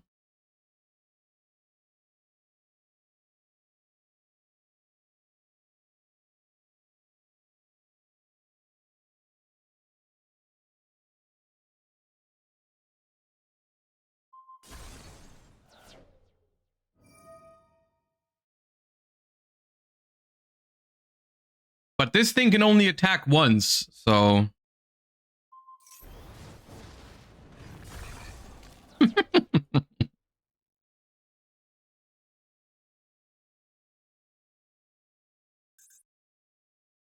That's funny.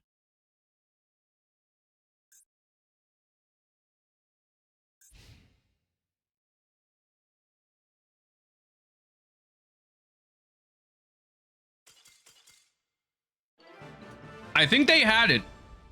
Bro, Duster, Lightning Storm, Sales Ban, Sangan Kaiman, Sangan Summoning. Jesus Christ. Still lost, though.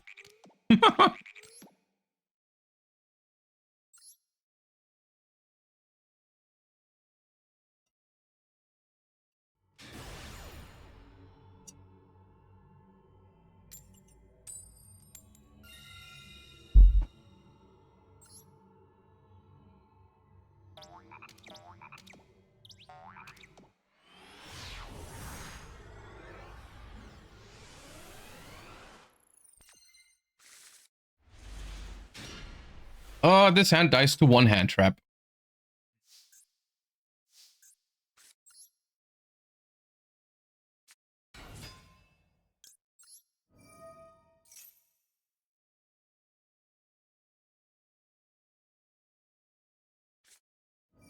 Yep.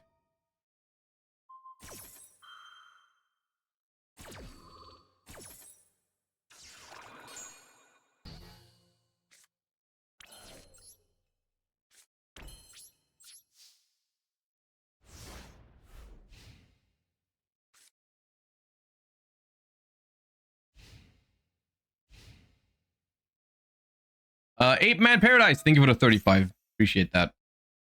And enjoy your Riftbound gaming. Yeah, I think I just do this and hope they can't really do anything. I don't know what deck even plays Millennium these days.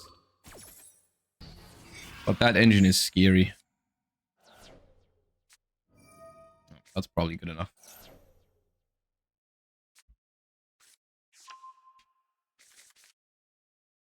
Orcust Fiendsmith.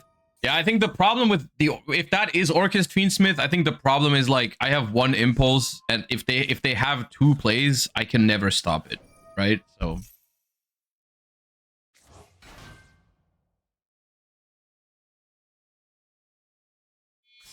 right, quick toilet break while they end my suffering.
Wait, what happened there? You guys said it was Orcust.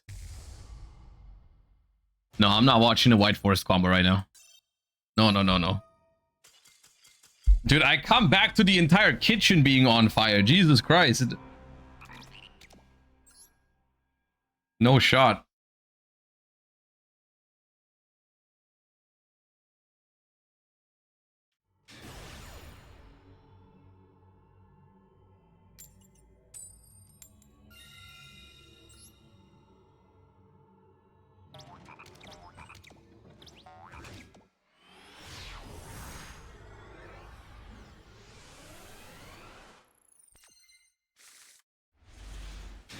This hand is a little bit better, I think. It still could lose to an Ash. I think Ash on Fractal ends my turn, but then at least I have a Fuva.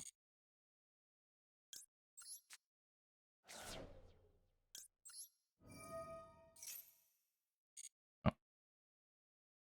Okay, Gold Leo.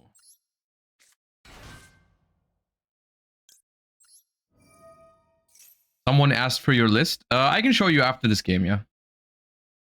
Okay, so we've gone through Silverhound. I have Kaleido Chick. So here, maybe it's best to secure the wolf. Secure the wolf.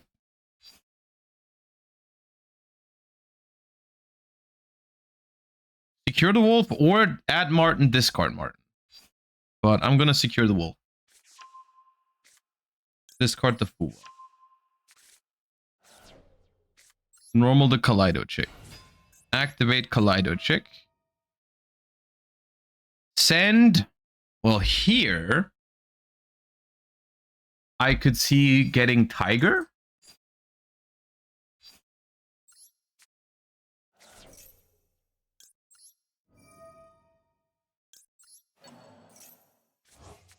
So now I have everything in rotation. We add Poly.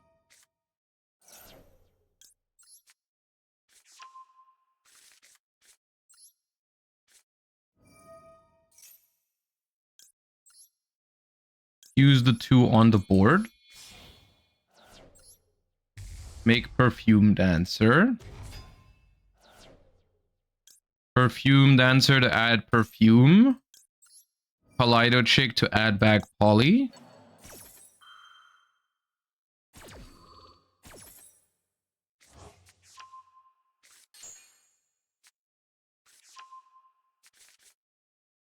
Is it better to activate Perfume here to revive the Kaleido Chick, or is it better to activate Tiger? Because with Tiger, I can immediately bounce it with the Perfume Dancer.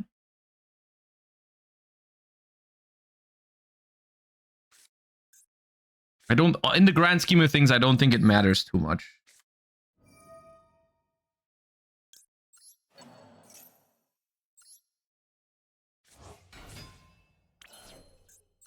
I believe this gives me Martin.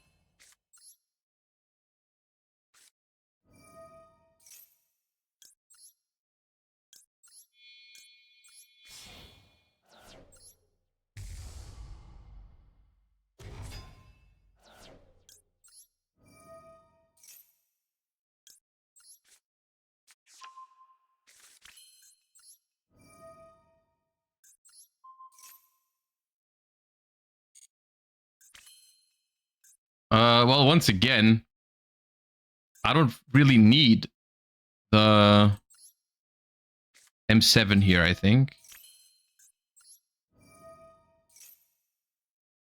Would bounce with Perfume before Poly? Yeah. But here I don't really see a use case for M7, right?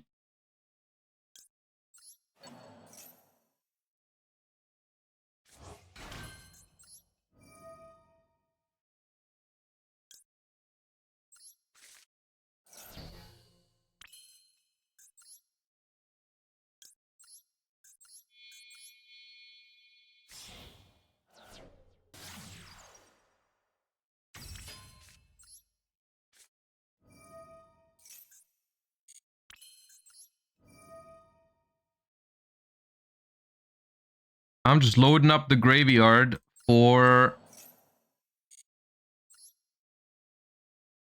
the fusion summons.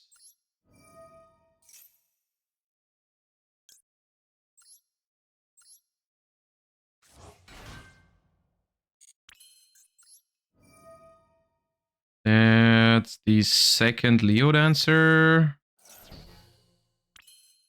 Gonna go through the Gallant Granite.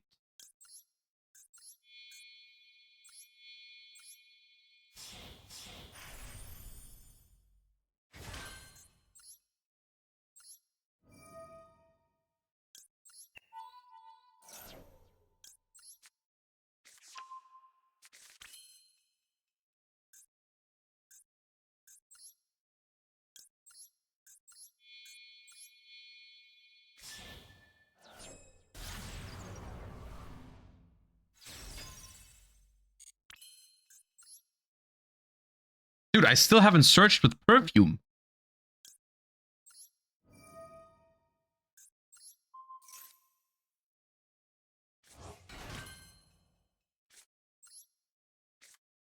Do we have enough for double Egger? Yeah, I'm gonna have to discard one of my non-engines, but yes.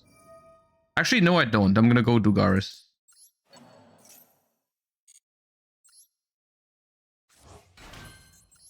Or Tiger King.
This should have been a Lunalight card, not a Tri-Brigade.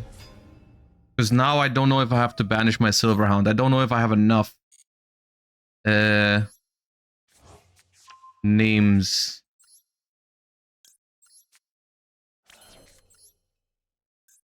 There are two. Okay, I have Emerald Bird, 1, 2, 3. Yeah, I have to detach from this real quick.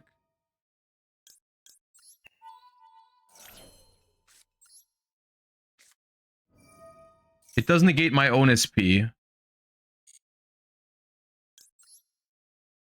Oh no, I had enough. I could have just used the perfume from my field. Whatever. Yeah. The fractal should have just been a Lunalight, and then but yeah, now I negated my own SP, which isn't ideal, but it's fine.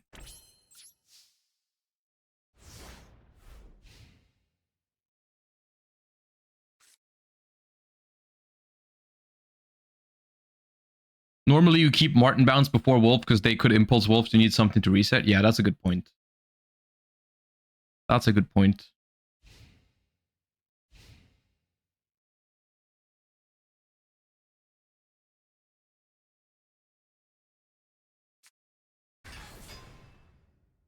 Fenrirge.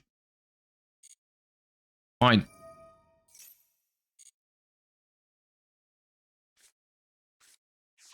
Two Liger plus Nib is usually enough. I mean, yeah, it better be.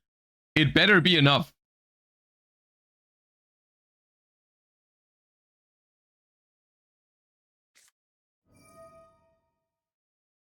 They are going to be very disappointed by this Forbidden Droplet.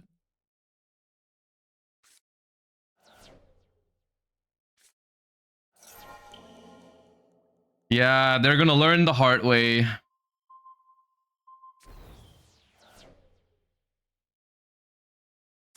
Yep.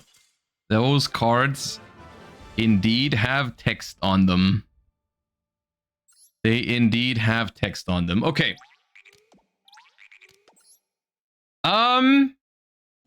I'm gonna say it. Today was kind of fun. For me, at least. I'm kind of sad we didn't get to resolve a single heavy polymerization going second. But this deck is scary. It is a scary deck, especially in best of one. The combo, depending on the hand you draw, is also very resilient to hand traps, like the low impact ones. I mean, sometimes we were stopped, yes, but it was hands like Droll, Nib, Bestial, Lancea, like 3 or 4 of those together. That turned out to be a problem. Other than that, the deck was pretty smooth going first. And I mean, going second, we didn't get to really showcase the heavy polymerization, but that's one of the main ways how you can win going second. It's a good deck, I think. You have a lot of ways to slightly adjust the ratios. You know, you can play more consistency cards in this deck. For example, I am currently only playing 2 Tankies. Tanky is technically a starter, although it is one of the weaker ones, but you can play more Tankies. You can play Foolish Burial Goods to send Lunalight Perfume and then use its effect to search, which is at 1 in Master Duel, but you could. So yeah, I mean, it's a deck to be considered for the Duelist Cup and for the current format, especially in best of one. if people are not super well prepared for it. Yeah, it's a good deck, I think. And playing it yourself is enjoyable, you know, figuring out the lines and stuff. I feel like I've gotten better with it today, but I feel like I'm only scratching the surface of like how to play this deck, you know. I know all the card effects, you know, and I can kind of like see the lines, but I'm sure it's not been perfect today, but still it was pretty successful, I would say. We did do well. And it's a good deck moving forward, I think. So yeah. Gamers, unfortunately, that is going to be it for today because I have an appointment that I have to leave for at 4 p.m., which is in 5 minutes. So I gotta get going. I hope you guys had a fun time on the Bonus Monday stream. Hope everyone has a wonderful rest of their day. And I will most likely see you tomorrow for another bonus stream because I said I wanted to get 2 streams in there before I leave for YCS Bologna.